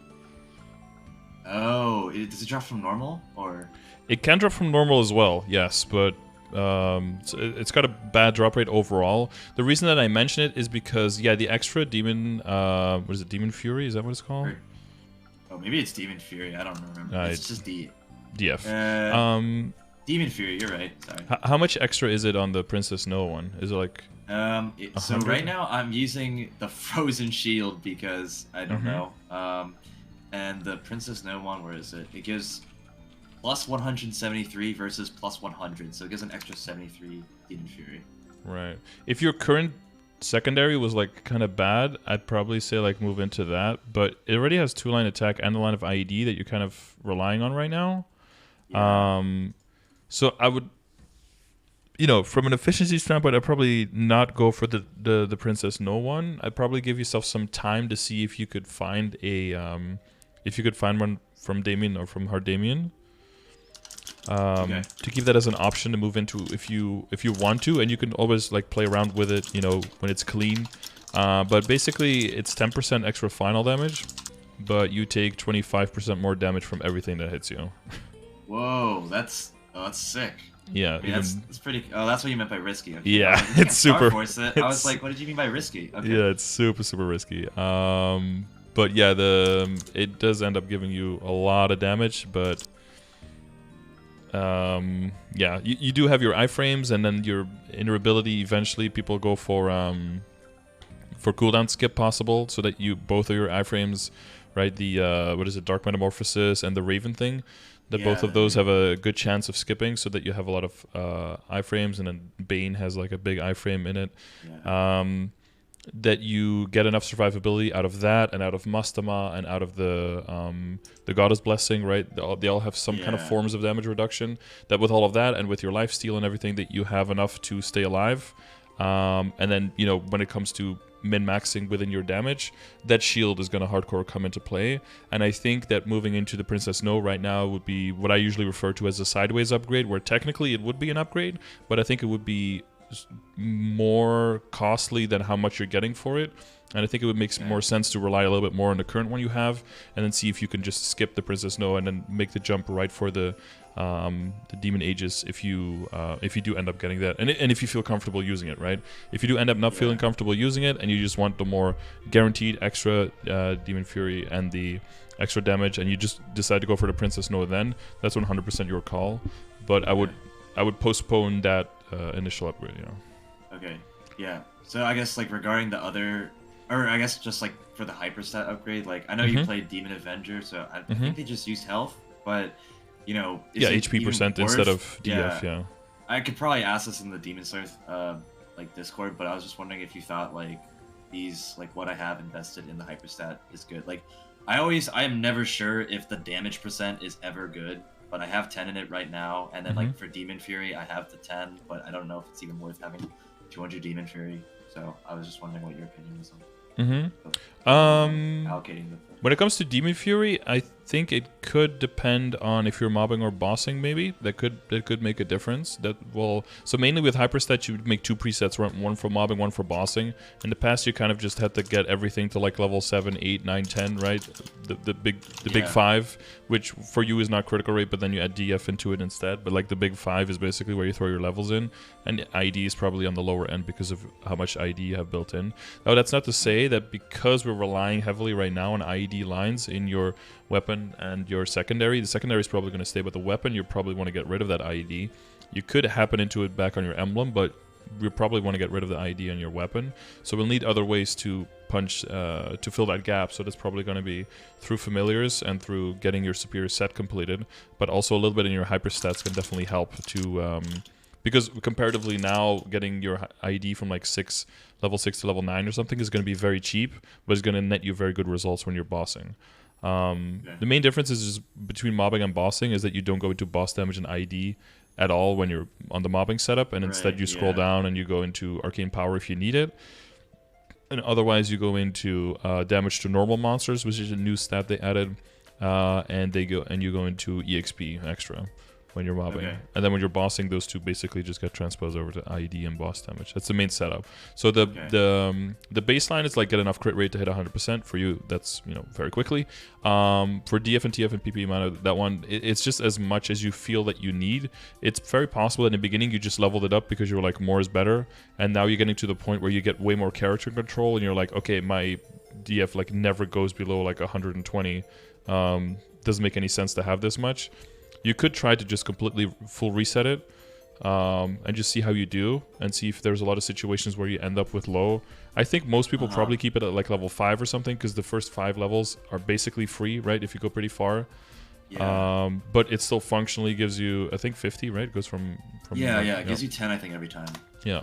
So I would probably just put it at level 5 and see how that feels. And then take the other one, critical damage, ID damage, and boss damage. Take all of those to 10. Oh, to get a little bit into the damage that you said.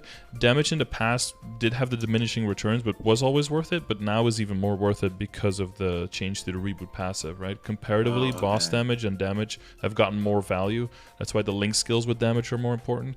And that's why also when you're trying to min-max for your weapon, secondary, and emblem, way more often will you see people with 30 and 40% boss lines, because those will be very close to being what is the best in slot for the weapon, secondary, and emblem. It might be so close that it's basically always going to be more efficient to just have 2 lines of boss damage in there than to try to go for full 9 lines of attack. Even though that mathematically is better, it's also way more expensive. And if you spend that money in other places on Star Force, right, because we can go much further on Star Force now, or on potential and min-maxing the potential, or on Flames, which is that new system, with that, you'll get way more mileage out of that money over there than by trying to min-max on those extra lines on the WSE. That's not to say you can't return to it afterwards, but it just gets pushed back as a giant upgrade. Okay. Very nice.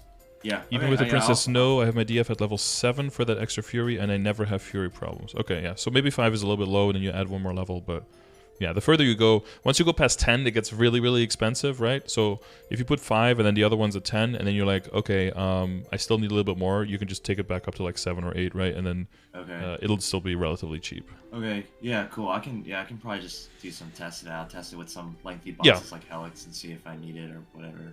Yeah, the reset's easier now, and it's like 2 mil to reset instead of like the 10 mil to switch. Yeah, now that I can have more resets, that's nice. So I can probably make one for like bossing and training, like you were mentioning. So that will definitely be helpful. Yeah, just like the Legion grid, right? You just switch that one, that one, boom, you're ready to go. Yeah, that's such a good quality of life. Yeah, especially because of the crit. Some people needed a lot of characters had like more crit against bosses, and then you can just go lower on the crit on your bossing setup, and then higher on the crit in your mobbing setup. Or you just switch like the Phantom Link around, and boom, you're done. They're also implementing, so they got the keyboard presets coming, and they've also got link skills presets coming from KMS. So that'll be the next thing that you can just click switch and be done. Nice. Okay, cool. Yeah, I guess like looking at your stream while you have my stat window up. The inner ability is new because it used to be everything was legendary, unique, or epic. I don't probably have to go too much into it because I think I like it where it is right now. But can you get 2 lines of unique? Can your secondary and tertiary lines? It's possible, yeah. It's low chance, and there is another. That's part of the PSA I sent out today.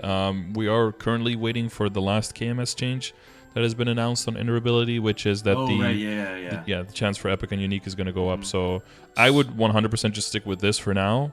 But eventually you will want to min-max on it, but I probably wouldn't do that until you have like 3.5 mil honor. That's probably going to be a good amount when you're like, okay, now I want to hard commit to a new one, and especially when training starts slowing down and the meso and drop rate won't really feel as valuable anymore at that point. Okay. Okay, cool. Alright, yeah, that seems good to me. Yeah. All my equipment and crap, I don't know if that's like a mess, but I can tell you right now that my Absolab weapon is like one of those ones you got from the event, so I can't Star Force it.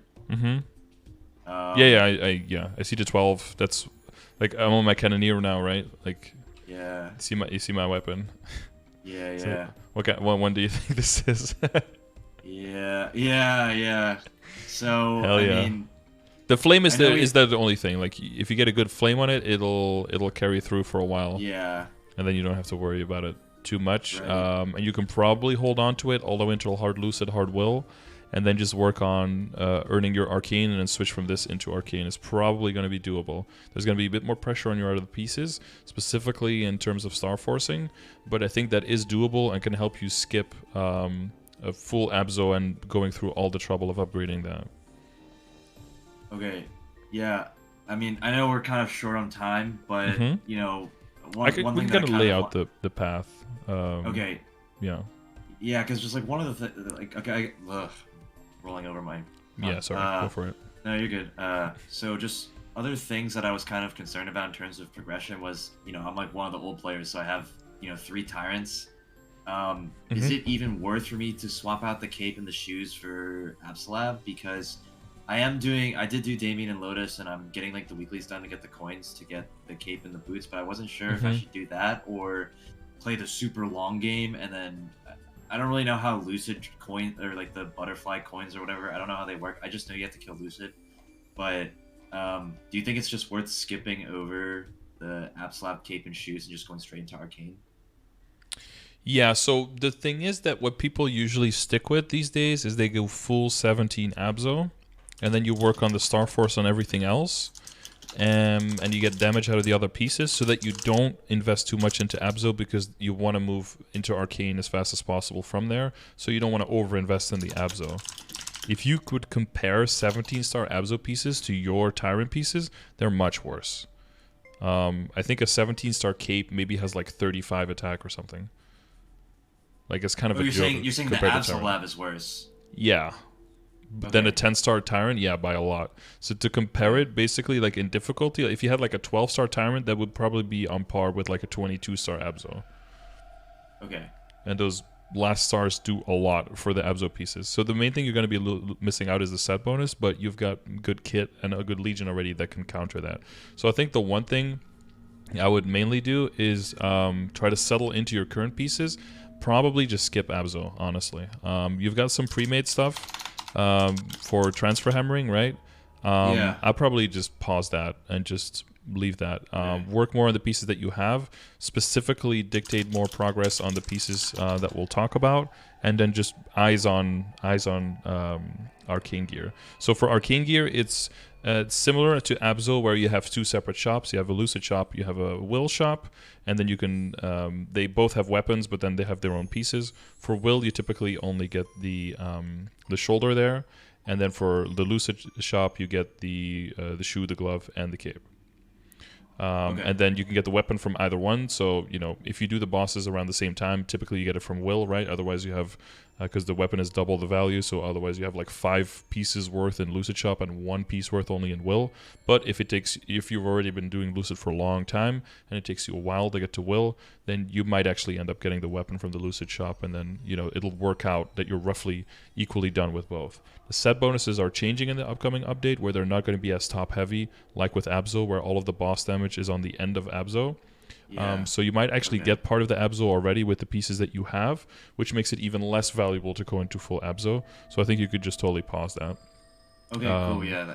And then that also means that if you're moving in from the current pieces into Arcane, you're gonna prioritize the weapon, right? And then probably the Abzo pieces first, and then the Tyrant pieces after that, in like general order. So in order to make them, you need the droplets from the boss. Like you said, you need to kill Lucid, right? And then she drops those butterfly droplets.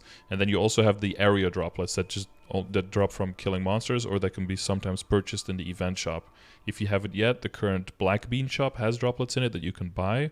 There is currently droplet transfer, so any of the type of droplet, either the Lucid ones or the Will ones, you can freely trade one for the other, so it doesn't really matter which ones you get.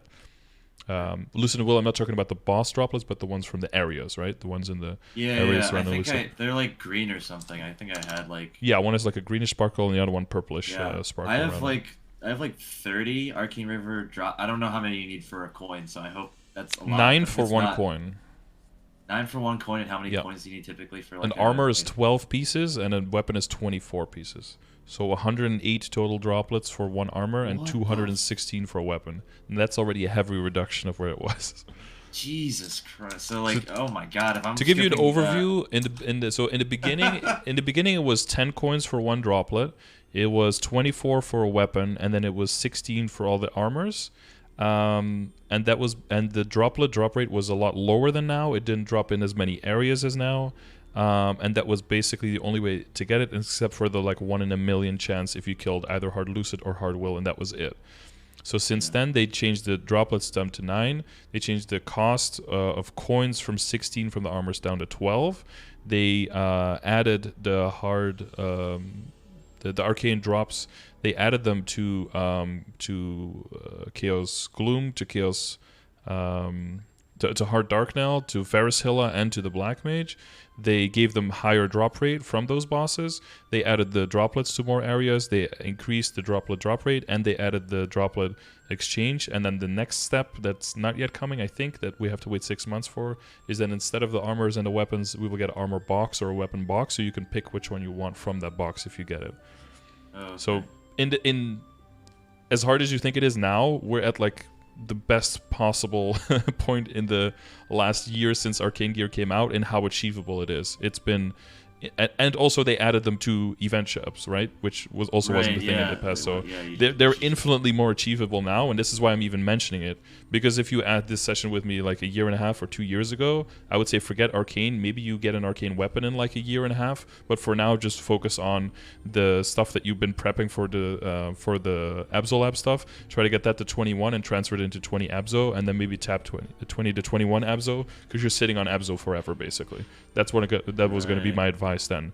But we've gone through waves of now Arcane being very achievable, therefore Abzo wouldn't be over-invested in, therefore Abzo would actually be a sideways upgrade or even a downgrade for you, therefore you're skipping Abzo, basically. Okay. To put it all into perspective, yeah. Yeah, okay. I guess kind of bouncing off what you were saying about skipping Abzo into Arcane, keeping the Tyrants, should I just not swap out the Superior Golex belt for the Tyrant belt? You do want to do that. Yeah. Oh, okay. Because the set bonus is that amazing, yeah. And you'll probably just wear 5-piece Superior for a while until you can work on the Dominator pendant into the Sweetwater pendant. Right. Okay. And then. Yeah, 30 boss, 30 Okay. IED is just paramount. So fucking important. So strong. Right. Yeah. There's just a lot of value involved with that. You build around that, yeah. So you just hold this one Yeah. until 5, 10, 15 to get the last 2 stars. You can easily get this potential. Get like, I would probably get like 2 useful lands on unique or something. Because in the future, what you do with the superior stuff in general is you get the level 140 stuff during 5, like you can get it up to 15 maybe during a 30% off. But eventually, during a 5, 10, 15, you get it to 21, transfer it over into the superior, and then, excuse me, depending on backups and how many Golux coins you have at that point, you try to get it to 21 or you keep it at 20, you know, whatever makes sense for your account. I'm a 21 gamer. I like 21 a lot. 22 is like that, you know, that holy grail, but it's super fucking expensive and very, very risky. And if you just have everything at 20 and 21, you can do pretty much everything in the game. So it's like not necessary, but you know, it's going to tempt you. People are going to be like, oh, 22, you pussy. But then you get it to 22. People are going to be like 23 or meow meow, you know. Yeah. They're gonna. You said it was 3%, so that seems kind of dumb. Yeah, and it doesn't get stat anymore. It only gets attack at that point. So it's like losing efficiency hardcore. And it's like, I don't know, it's like a 30% chance to boom or something ridiculous. So no, I'd probably just get like 15% on unique or maybe get it to legendary, whatever you want to do. But probably like 15% unique, and I would just keep it there. But that stat bonus fix is going to be important for now as well for you to have a clear point of how much IED am I working with, because that's going to be your baseline IED. Yeah. Okay. Yeah, and then okay, so you would suggest making more like level 140 belts that would be at higher star force in case I boom it. Not now, but like eventually, like, yeah. So like, so the general scrolling through everything, like the general progression would be definitely to incorporate the belt in the set.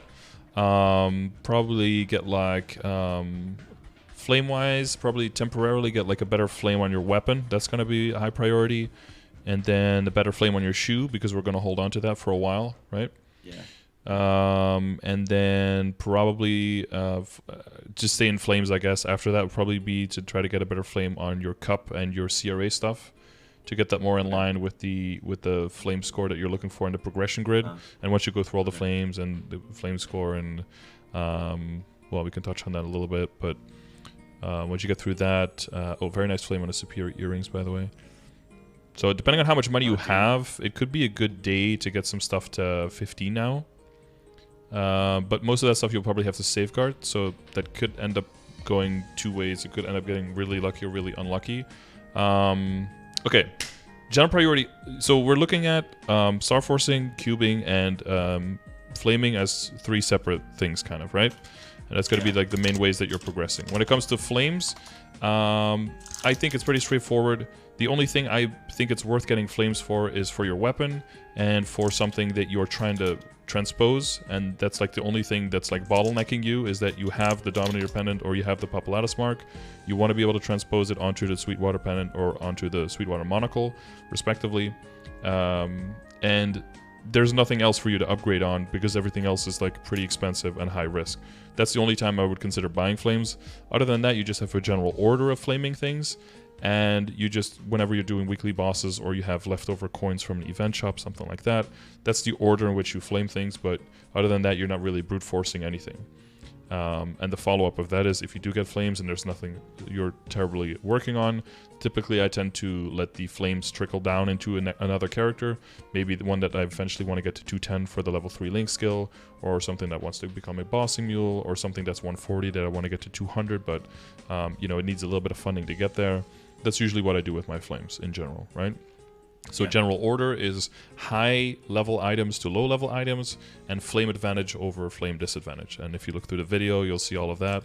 And you'll also see in the progression grid, like the numbers that you're aiming for are wildly different. So you'll see that basically it comes down to efficiency. Like the expected results on an item without flame advantage is just terrible, versus with flame advantage, you're looking at like, I don't know, in the beginning you're looking for like more than 3 times the value, and then, you know, it gets a little bit closer together in in magnitude, in factor, but not really in the amount of stats. It grows even further apart, right?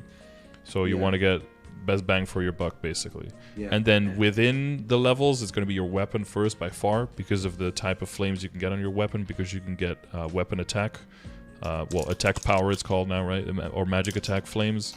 So those are going to be high priority. And that's just because of how the stats work and how, you know, attack is just more valuable than stat in our current times. And if you get a good flame, like so for my Cannoneer, for example, that's a tier...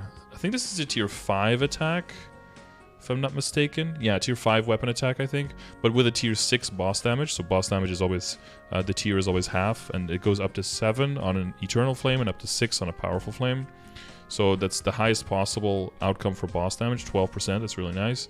And then it's tier 5 on attack, which is like the second highest. But again, it's a 12-star, you know, unstar forceable fake. So I'm not going for the best of the best. But you see that 64 attack. Attack is worth around like 3 stat. So if you translate that to stat, that's like 192 flame. Where you're not getting 192 on any one singular item, right? That might be how much you get on like your entire CRA set combined or something early on in the game. So that's why it's just way more valuable to throw your flames on that as a priority. So for your personal situation, getting a good flame on your weapon is going to be high priority. And then after that, it would be the stuff that is also high level that you would keep for a while. So probably be your absolute gloves, you know, you'll throw it into the calculator, but your shoes have better rate of return because they also have advantage, but they right now have just 1% all stat, and other than that, it's not doing anything. So your expected value for a flame there is going to be really good. Your belt would be after that, but we're replacing the belt, so we're skipping that one for now. And then after that, it would be the pink Holy Cup because it's level 140 and has advantage and is really low, and your CRA stuff because it's 150, so it's like roughly in the same ballpark, but it has a good potential for stat increasing when it comes to flaming. And yeah, details from the flame video will hopefully fill in the little gaps and questions that you might have, and you know, any follow-up questions you can always ask in the chat to clarify, right? Yeah. When it comes to Star Force, we're going to be looking at the events, and we're mainly going to look at what is the lowest risk for blowing up. So if you have a lot of backups, that's usually high priority. So for now, we have a 30% off, and we have, what do we have mostly the most backups of? I have like 200 of those emblems for the CRA, so probably exactly. CRA. So that's the lowest risk to upgrade right now, with the biggest guarantee for gains with the lowest amount of money. So that's going to be the priority to get those to 15, and you don't have to safeguard, right? Because you can just, you know how traces work? Yeah, like if you blow it up, you can like get another copy of it. Oh yeah, you did Tyrants, so you know about traces, yeah.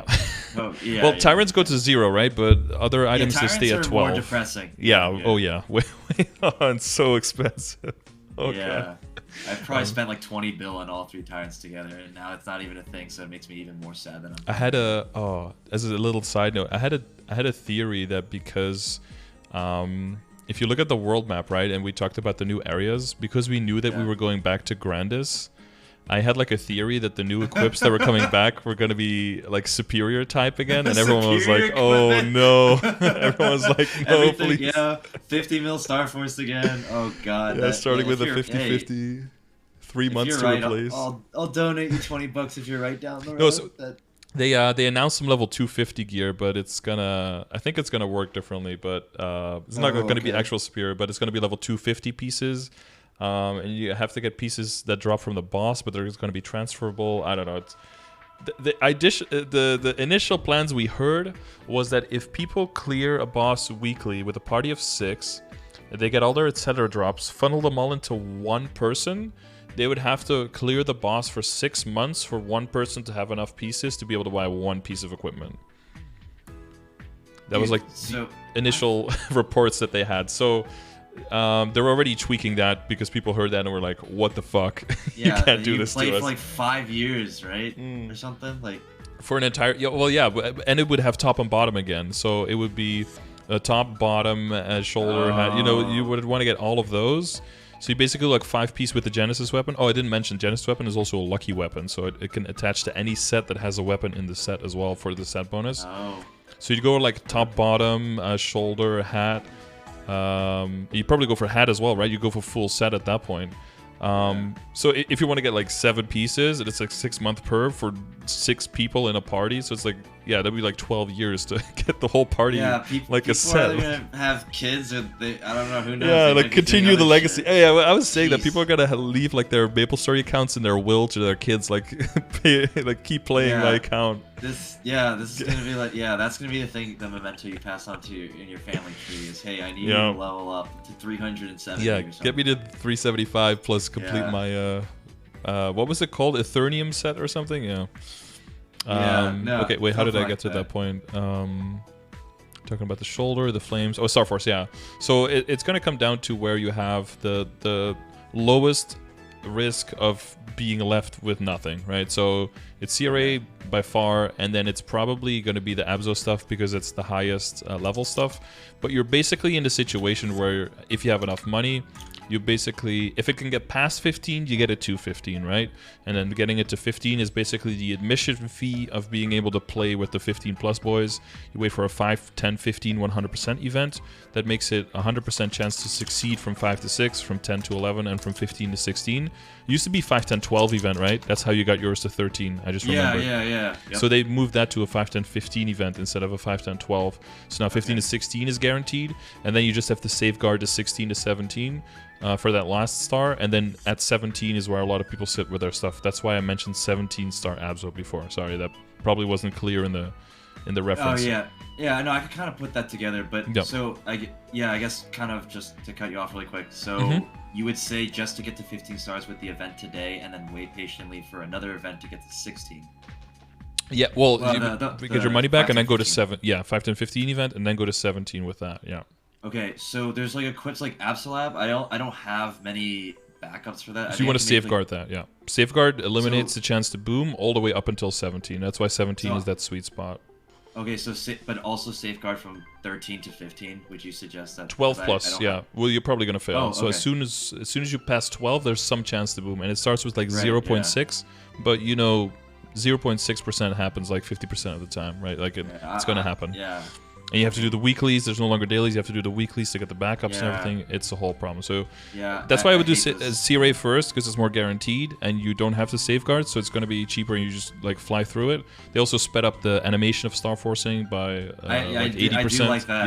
Yeah. So you I can blow love through your money that. faster. Yeah. But it's unironically a good thing on 30% off, because I was actually doing the math before on like how bad 30% off was compared to 5, 10, 15, because even though you every upgrade is cheaper, it takes you longer to spend your money, and then that money translates to less time farming, so that actually becomes more expensive. Oh, it was a whole thing. But yeah, so I would do the CRA, just like turn off your brain, tap, tap, tap. If it blows, make another piece, transfer the trace, keep tapping, get that to 15. I'll get the Abzo pieces to 15, and then probably the superior pieces. Badge is like lowest priority because it doesn't get weapon attack once you get past 15. That's what I thought. Yeah, I also don't want that to just. I don't want to ever. Yeah, and you have to can't safeguard get, it. like, a potable badge Yeah, anymore, no. right? So Yeah, that's, like, exactly. like- And you have to safeguard it, and it is level 160, so it's going to be, in terms of price, the most expensive thing for like the lowest Yeah. return. So it's just And you low only priority. get like a couple stat, right? Yeah. Yeah. Same thing with the heart. Like, it can only get to 15. It can't get past 15. So that's something you can finish off later. For now, you want to focus on those big things. So I would get like all the superior stuff Okay. you have, maybe even the Sweetwater monocle and the tattoo. But all of that stuff is going to be safeguarding, right? If you're planning to use the scroll, so to get back to that, if you're planning on using the 17-star scroll, you would use it on something that you are definitely going to be safeguarding, and something that is at the highest level, right? Because higher level is more expensive, and since it just blanketly gets you to 17, so I wouldn't use it on the superior ring, because you're going to be safeguarding both that and like the monocle and the tattoo. But the monocle and tattoo are going to be more expensive because they're 160, and if you don't have the narrows you have to safeguard, it's going to be more cost efficient to use it on a 160 than on a 150. Okay. Unless you have a bunch of the Yes. narrows and you weren't planning on safeguarding, then you probably I only have 400, and I was going to use that at least to get the pendant, but then I asked you. Yeah, about so the pendant is using not the super pendant. important yet. I would say once everything is like 17 and everything is legendary 2-line and everything's kind of like settled in and you have your whole set, and then the flames are no longer necessary on the weapon, and you start flaming the Dominator, and then you get a nice flame on the Dominator. So for the Dominator to transpose, you want to get to 16. So you could also get it to 15 now if you want to, but lower priority, right? Because you have to work on the flame. That's going to be the biggest part. You want to get the flame score. I always say 105 to 115, depending on how you want to get. Most people now say like 115 plus. They set pretty high standards for the flame score with endgame for endgame goal, and then get the Star Force to 16, and then buy the pendant, and then try the transposing. Yeah, and then I think I watched one of your older progression videos, but there's like some inefficiency with using the 17 star scroll and then transposing it because something about like a star. You'd have to like lose a Yeah. star. Yeah, Something 16 like is that, right? the best star force amount to transpose at. Yeah. Okay, so don't even worry about that right now. So probably just use it on, I guess, the monocle or the tattoo. Or tattoo. Yeah, probably what I would do. Yeah. Can you? Is there anything you can transpose into either of those, or are those just they are? What Yeah, they for are? so right now we have the Papulatus mark possibly transposed into the monocle, but very low drop rate. So if you do eventually get it, getting a Sweetwater monocle up to 17 is definitely what you do. And then later, if you do get a Pap mark, it basically becomes the same thing as the Dominator. You try to get a really good flame on it, try to get 16 stars on it, then you get another monocle, transpose it into that, and then upgrade that one. And then you can re-roll one for drop or mezzo, and then the other one becomes damage, basically. In KMS, they recently got a new face accessory and a new accessory set in between the boss accessory and the pitch boss pieces, which is the Dawn accessory set, and that has a face accessory that will be able to transpose into the Sweetwater tattoo as well. Although most classes probably will not do that because there's also a 2-set bonus for damage, and most people will end up keeping the piece as it is and combining it with the Guardian Angel ring that drops from the new Slime boss, because they both will be able to be part of the new Dawn set. And then that set bonus and the fact that the new piece will have flame advantage will make it slightly better than transposing it, but not for every class. It'll be pretty close, right? Again, it's going to come down to how much total damage percentage do you already have versus how well does the damage scale and how well does the stat scale. It'll be pretty close, but it'll depend on class what do you want to do. Okay, got it. But that's so far down that 17 starring things now is an expensive thing for you now and a whole ordeal. But once you get to that point of the game, making a 17 is like just, that's the point where it's just like an average Tuesday. Like, oh, I'll just grab a character and make some 17s, right? Right. Yeah, it's like me making 10 stars or something. Yeah, like getting something to 12 back in the day was like, oh my god, now you just click, boom, 12, next item, right? Yeah, it's completely different ball game. Cool. Okay. I guess wrapping up all my equipment and stuff.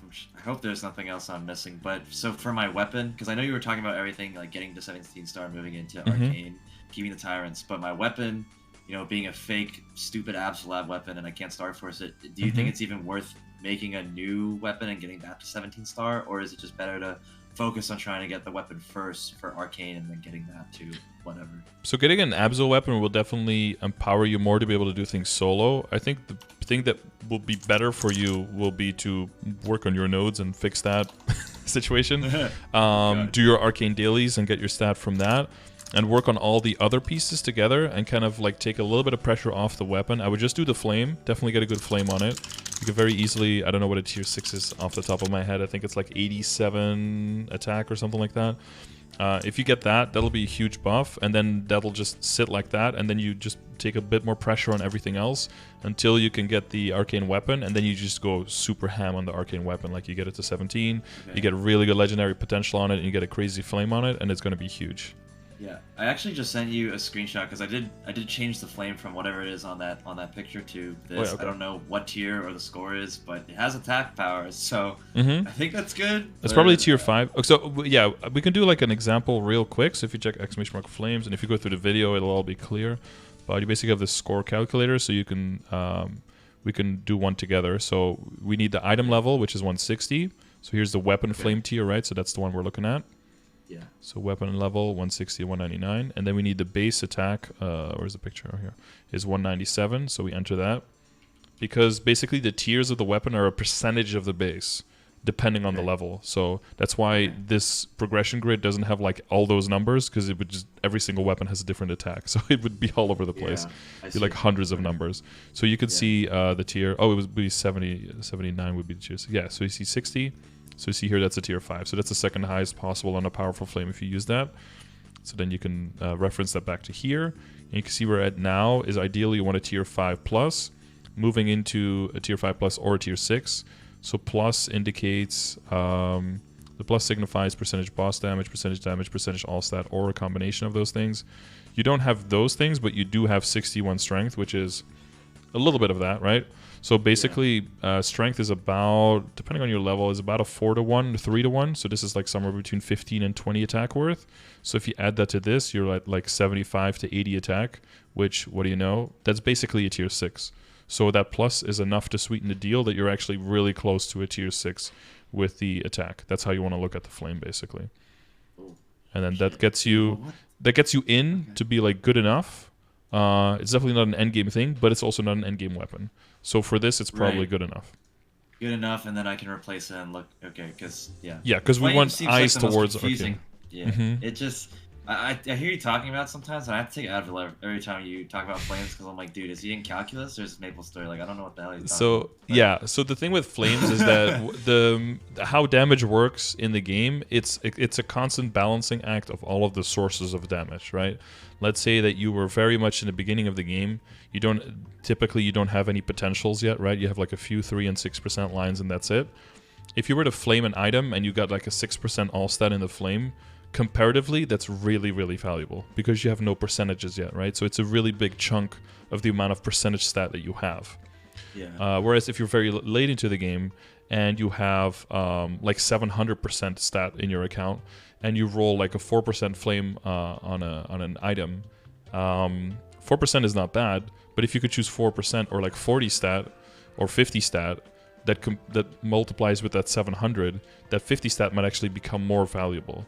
So there's no rule as to what is better than what. It just comes down to what is the balance of all of the stats in your account, right? So what I try to look at is I try to recreate, like, you know, and based on the progression grid, you can see, like, you know, how big is someone's legion, how much star force does someone have, and how much stat does that translate to? How much total attack does that roughly translate to? How much percentage stat does someone usually have around these stages of the game? And based on those percentages and that distribution of stats, the flames are going to have a certain value compared to each other. But what I don't want to have to do or tell people to do is like, oh, just look at what is a bigger range. Because then every single time you upgrade an equipment, those percentages slightly change. And the balance between the stats slightly changes. And that would make you have to constantly redo your flames on everything, which is highly inefficient, right?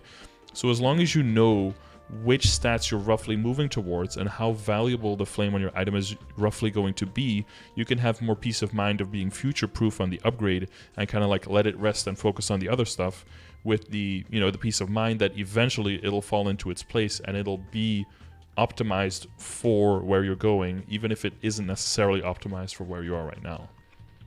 Okay, so wait, when you're saying that it's changing like constantly, is that due to you upgrading it through Star Force? Yeah, star forcing and your potentials, yeah. Okay, got it. Yeah, because way in the beginning, 1% all stat on your equip, if you have no potentials yet, could be worth like 40 stat, unironically. But if you have 700% all stat and everything is 22 star, then depending on the class, usually it's like somewhere between 9 and 10. Yeah. Okay, got it. But we know that because of, and there's like, if you really want to min-max endgame, there's a calculator under ! calculator where you could put all of your stats into, and it'll give you all those numbers accurately. It'll tell you like 1% all stat equals 8.6431 stat, for example, or one weapon attack is 3.0985 stat or something. Like if you want those numbers, it'll tell you. But until then, I've got the rough approximation so you can know you're at least in the ballpark and you're not hugely wasting your money trying to optimize something that might change, you know, a week from now, and then you have to do it all over again. Right, yeah. Okay. So, yeah, basically just trying to simplify it to save you costs on the way there, basically. Yeah. Okay. Awesome. I guess, you know... get the star forcing. Yeah, you're going to be clicking a lot, safeguarding a lot. I got to do that before reset today. Yeah, get a bunch of 15s. My medal? I have the Ursus medal. Is there... I know there's the Monster Park, the one that I guess your character has on my screen right now, which I have done Sunday, and that is all that I've gotten remotely close to. If you do if you equip it and you do the bosses on Sunday, you get an extra 10% IED. So that's like when it comes to, are you familiar with the concept of opportunity cost? Not really, no. It's basically like if you do A, like how much of B does that exclude you from being able to do? Like just, you know, spending 1 mil mezzo in something isn't good or bad. It depends on how efficient is that 1 mil mezzo somewhere else, right? Like how much are you giving up to get something, basically. So for when it comes to the metal, there's very little damage there to get. Just very, very little. Like the very best metal in the game is probably like 12 all stat and 8 attack or something. Like it's very, very close to what you already have. But what you can get is the 10% IED. So that 10% IED has a very low opportunity cost there because it doesn't go at the expense of much other, right? Okay. And with how important ID becomes later, with how much PDR, like how much defense the bosses have, right? And how limited the sources of ID are, it ends up being very, very valuable. So if you, as long as you're slowly working towards that in the long term, you're fine. If you have the Sunday one and you want to min-max, then you equip it on Sunday and do most of your bosses on Sunday because then the 10 ID will apply. The reason people go for the 7-day is because then you get the form of the metal that applies the 10% any day of the week, and then it'll always apply. Okay, got it. It's one of those things where in itself it's not going to suddenly make you, wow, I one-shot everything, but it's part of the, one of the cogs in the machine that makes the whole watch tick. Yeah. Okay. I haven't played because it's been 4 years since I played. But is the general rule of thumb 5 lines of drop and, 5 lines of meso and actually I don't know. It's 5 lines of meso, right? And then to max the meso obtain within your equips, and then it's 9 accessories that can get drop or meso. So usually you leave with 4 drop, and you have at least 1 double. I saw, so you probably end up with a 5/5. Yeah, I heard those are pretty hard to get, so I felt pretty lucky. But you keep that and you start working on something else. Okay, cool. Oh, reinforced, and a line of strength on top of it. Very nice. Yeah. Oh shoot, yeah. Oh, before it ends, rings. So right now, I think what I'm using on the picture that I sent you is like event ring, reinforced superior, and something else. I don't remember what the other ring was, but. Master SS, reinforced, superior. Oh, Master SS, yeah. So I'm using 2 event rings. And the Vengeful, yeah. Right, so should I be trying to get like a Kana treasure and then... Yeah, that's part of the weeklies that's on the list. That's one you want to... That's why the drop rate is important, right? You want to get your... your Spider Familiar, you want to get your drop rate gear on, and you want to optimize the chances. Remember way in the back when I was talking about like right now you're still going to be star forcing and doing dailies and weeklies for backups? That's part of that. Yeah. That's part of the backups, Okay. Rings. Yeah, so like right now I do have a couple Kana rings that I can use for backups, and I have one that's already 12-star. So should I just be slowly swapping out these event rings for... I guess one would be Kana treasure for damage ring, but then I'm using 2 event rings, so I don't know what 4th ring is considered like really good endgame. I just got the event ring from this Pink Bean shop, and I used that legendary potential scroll and got 24 strength on it, so that's my current event damage ring. But is there like a 4th ring out there that's not the Gullux rings? Because I don't think you use solid. No, so the other options is kind of treasure or the Meister ring that you craft with accessory crafting. You need primal essences, grand spell essences, twisted times, philosopher's stones, that kind of stuff for it. So that's a slower process. And then eventually with the new slime boss, the slime ring gets in there, level 160 ring. But eventually you need either Meisters or kind of treasures to transfer into a second superior, and then transfer that second superior into the slime ring. Or if you get a slime ring, and you have something like a 17-star ring, or you just get it up to 17, that's usually fine. But the 17-star rings are pretty close, not exactly, they're a little bit better, but they're pretty close to like the higher upgraded event rings. So usually it's not even worth anymore to get the 17 on those rings. You usually already want to be looking at going past that. So in your current situation, if you have the event ring and then the Master SS, right, and then the superior and the reinforced, you can also try to get one of your kind of treasure rings up to 15 now and sit on that. And if it gets to 17, you can use that one as a 4th ring. Or if you have enough backups, after CRA and after the stuff with more backups, it can become one of the things that you try to get beyond. But typically people will be like, okay, use things at 12-star, use things at 17-star, maybe at 15 for a little bit, when you're waiting for an event. And then either you go to 19 or you go all the way to 20 or 21 if you're transferring, or if you're going straight up on the item. Those are usually, you never really have people with a lot of like 18-star stuff. That can be an in-between step, but it's never the goal. And then sitting at 20 usually feels bad because getting from 90 to 20 is more difficult than getting from 20 to 21. So typically if people get to 20, they can't resist it, like tap another one and then either boom or make it. Okay, so yeah, there's 2 other rings that I can swap. Yeah, Kana treasure and then the Meister rings. Oh god, I haven't leveled up accessory crafting in this world. Oh Jesus. Oh, it's fine. It's fine. You have Alright, exclamation mark 'cause- Meister has a video on how to do that efficiently, and then Oh, perfect. because I'm yeah, glad that it's going to be really important to get those kind of treasure rings or those Meister rings because yeah, so you want to get a good kind of treasure ring for yourself, and then or Meister, and then you want to transfer one into the superior, so you don't have to risk the superior past 17, right? So you can get 20 or 21 superior from that, and then you want to do another one into a superior so that the superior can go into the slime ring. So you're going to need a lot of kind of treasures and Meisters, so you want to make sure that that's a solid daily. Same thing with your Dominator pendant, right? From doing normal arc, you want to get the primals from that guy if possible. He can drop the wealth and experience accumulation potions that help your training.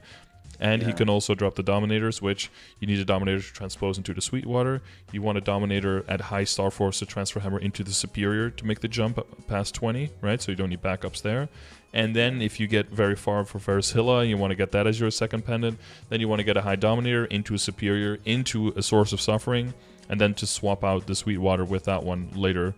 So like, you're going to need a lot of those as well. So Jesus basically, Christ, if you're there's so playing much for a fucking long transfer time, hammering. Oh my yeah, a God. lot of Dominators and a lot of kind of treasure rings in your inventory means that you can be prepared for any situation that's coming up. Yeah.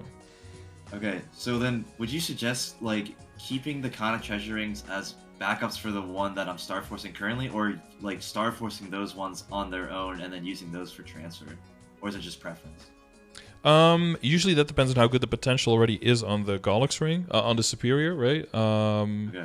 You have 24, yeah. So I'll probably just get this one to 17 as it is and work on a kind of treasure by itself as like a 17. Because even at 17, it's probably... Do I have a 17 here? I think I have a 17.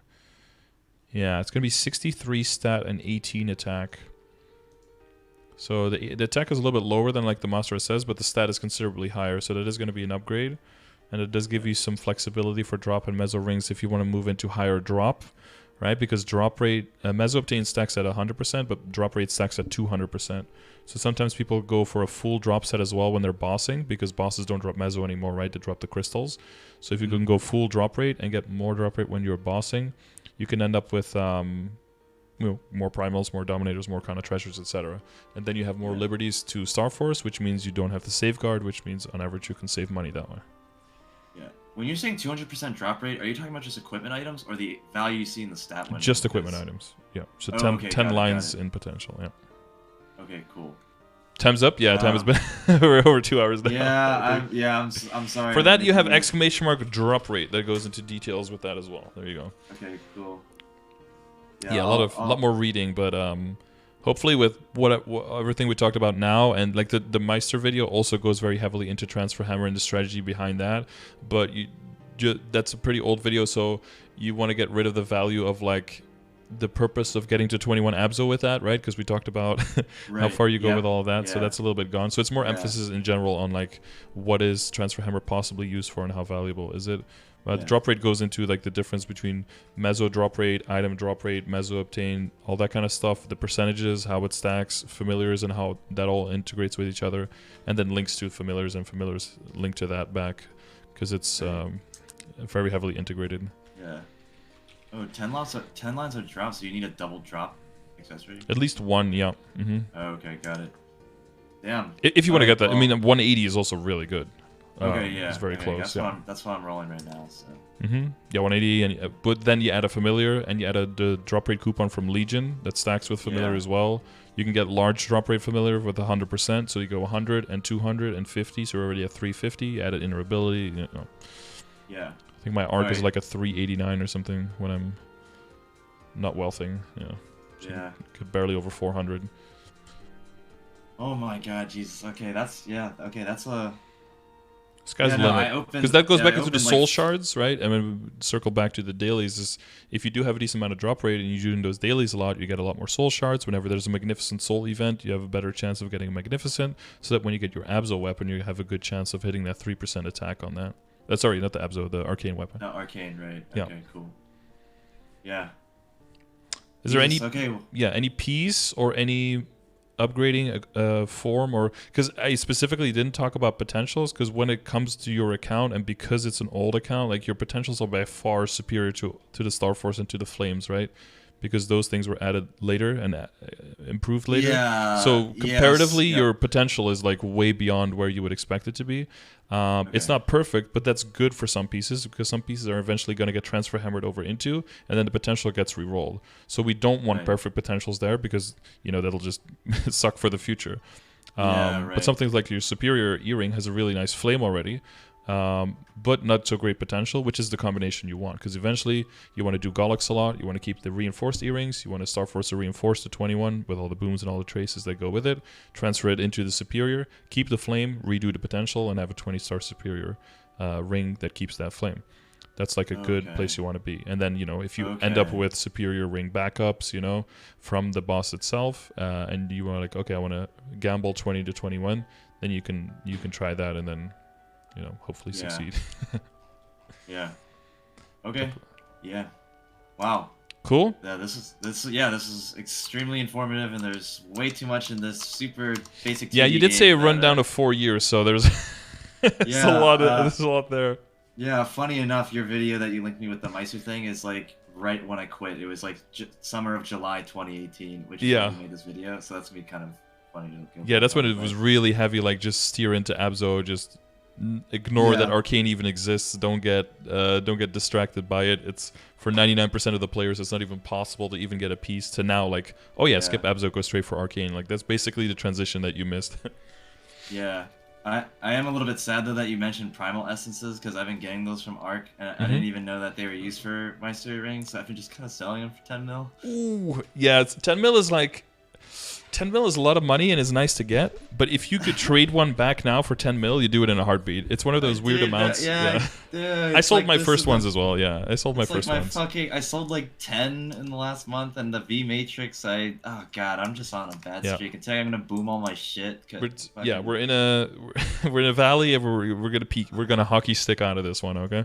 God, I'm gonna have to atone with just long-term gaming, I guess, for the next like 8 months. Well, yeah, sorry that I actually unintentionally stalled way more than I was intending to. Sure thing. Yeah. I definitely appreciate you sticking out and helping me a lot, because there's so much information that I have to now. I'm going to be spending more time figuring out fucking MapleStory than on my graduate classes. Yeah, people said like you could write a dissertation, or you can like you unironically have a class on. You could unironically go into like a math major and defend a thesis on how MapleStory works and all that shit. Like there is actually, I'm gonna be spending so much more time watching all these videos and going through all your spreadsheets and stuff than working on my actual graduate level courses for science. There's just so much there. Well, maybe don't do that, but don't do that. But it's what's gonna end up happening, because I have unfortunately a reoccurring crippling addiction for this game. So every time I get back into it, I sacrifice sleep for game. Okay. But well, I hope there's not as big a knowledge gap in your classes as here, which would be a good thing when it comes to your classes, right? Yeah, no. Fortunately, I know all that material, but this is like all. I mean, you had to explain the fucking new maps to me, so like I have stuff to catch up to. Yeah, and there's probably some glaring oversight that we have, like, oh, this still doesn't make any sense, but you know, you can always hit me up, and I'm always streaming, so just fire away when you have a question. Yeah. Alright, well, I can't wait to watch this YouTube video of myself at work and just cringe at my own voice. Oh, yeah, that's usually a lovely one. That's probably the worst part. Oh, who's this guy? Oh, it's me. Yeah, oh, God, I said that in the video. I'm so cringe. I'm probably going to cringe at me saying what I just said. Oh, guys. Yeah, most likely, yeah. Yeah, well, but look forward to that. Yeah, no, I really appreciate you taking the extra time and you know, doing this progression session, because all of them are really helpful. But now that I got my own personal one, it's definitely a little bit different. I mean, the customization, I think, is the added value there, right? Yeah, no, I'm so glad that you spent 2 hours or 90 minutes for only what your price is listed at. So it's barely 90 minutes. Yeah, I got some feedback on that I should increase, but I want to keep the amount. As long as I'm not like booked ahead like 3 weeks in advance, I think I'm cool. If I get a lot of demand, then eventually I'll... I mean, I started cheaper. I priced it up eventually, so... That would make sense. It's kind of like tutoring. I mean, I did that in school. When you get more customers, you should up the price. But like when it was like at 20 euros, it's like, he does that for 2 hours? That is amazing. I'll take that before it gets out of hand. You heard it here, chat. It's definitely worth like 3 times your money. Okay. Yeah, Get in chat. here. The value is Get in while it's cheap. unquantifiable. Yeah, get it while it's cheap. Make that queue long, and then he's gonna up the rates. You know, 6 months from now. So get it while you can now. It's like the VIP price for the channel points. It's only gonna go up, so you better get in quick. Yeah. All right. Well, best of luck with everything. Yeah, go back over the video. Make sure you didn't miss anything, and if you did, you know, just hit me up in chat, and we'll get you answered as soon as possible. Yeah. Okay. Yeah. Great. Thanks again. I appreciate everything. Yeah. No problem. Welcome back, and good luck. All right. Thank you. Have a good one. Yes, you do. Bye. Bye. Alrighty. Just within our hour and a half, perfectly timed. Also, your totem probably ran out like 15 minutes ago. But thank you for watching. Hopefully that was all educational for you. Trying to cram 4 years of progress and a progression session into plus a little pee break in between. Can use a 21 color ring forever. Not forever, but for very, very long. For some people, forever, yeah. On my arc, I switched out of it 2 weeks ago. Out of a 21 color ring. So that's to give you like a ballpark of how long. Easy 90 minutes nodders, yeah. There should be an added charge afterwards if I go overtime. Be like, yo, this is this is bullshit. But yeah, thanks for watching. If you need any of the commands, any of the info, check my Twitch chat. If you want a session like this, check the description or leave a comment. I will be drawing those winners soon.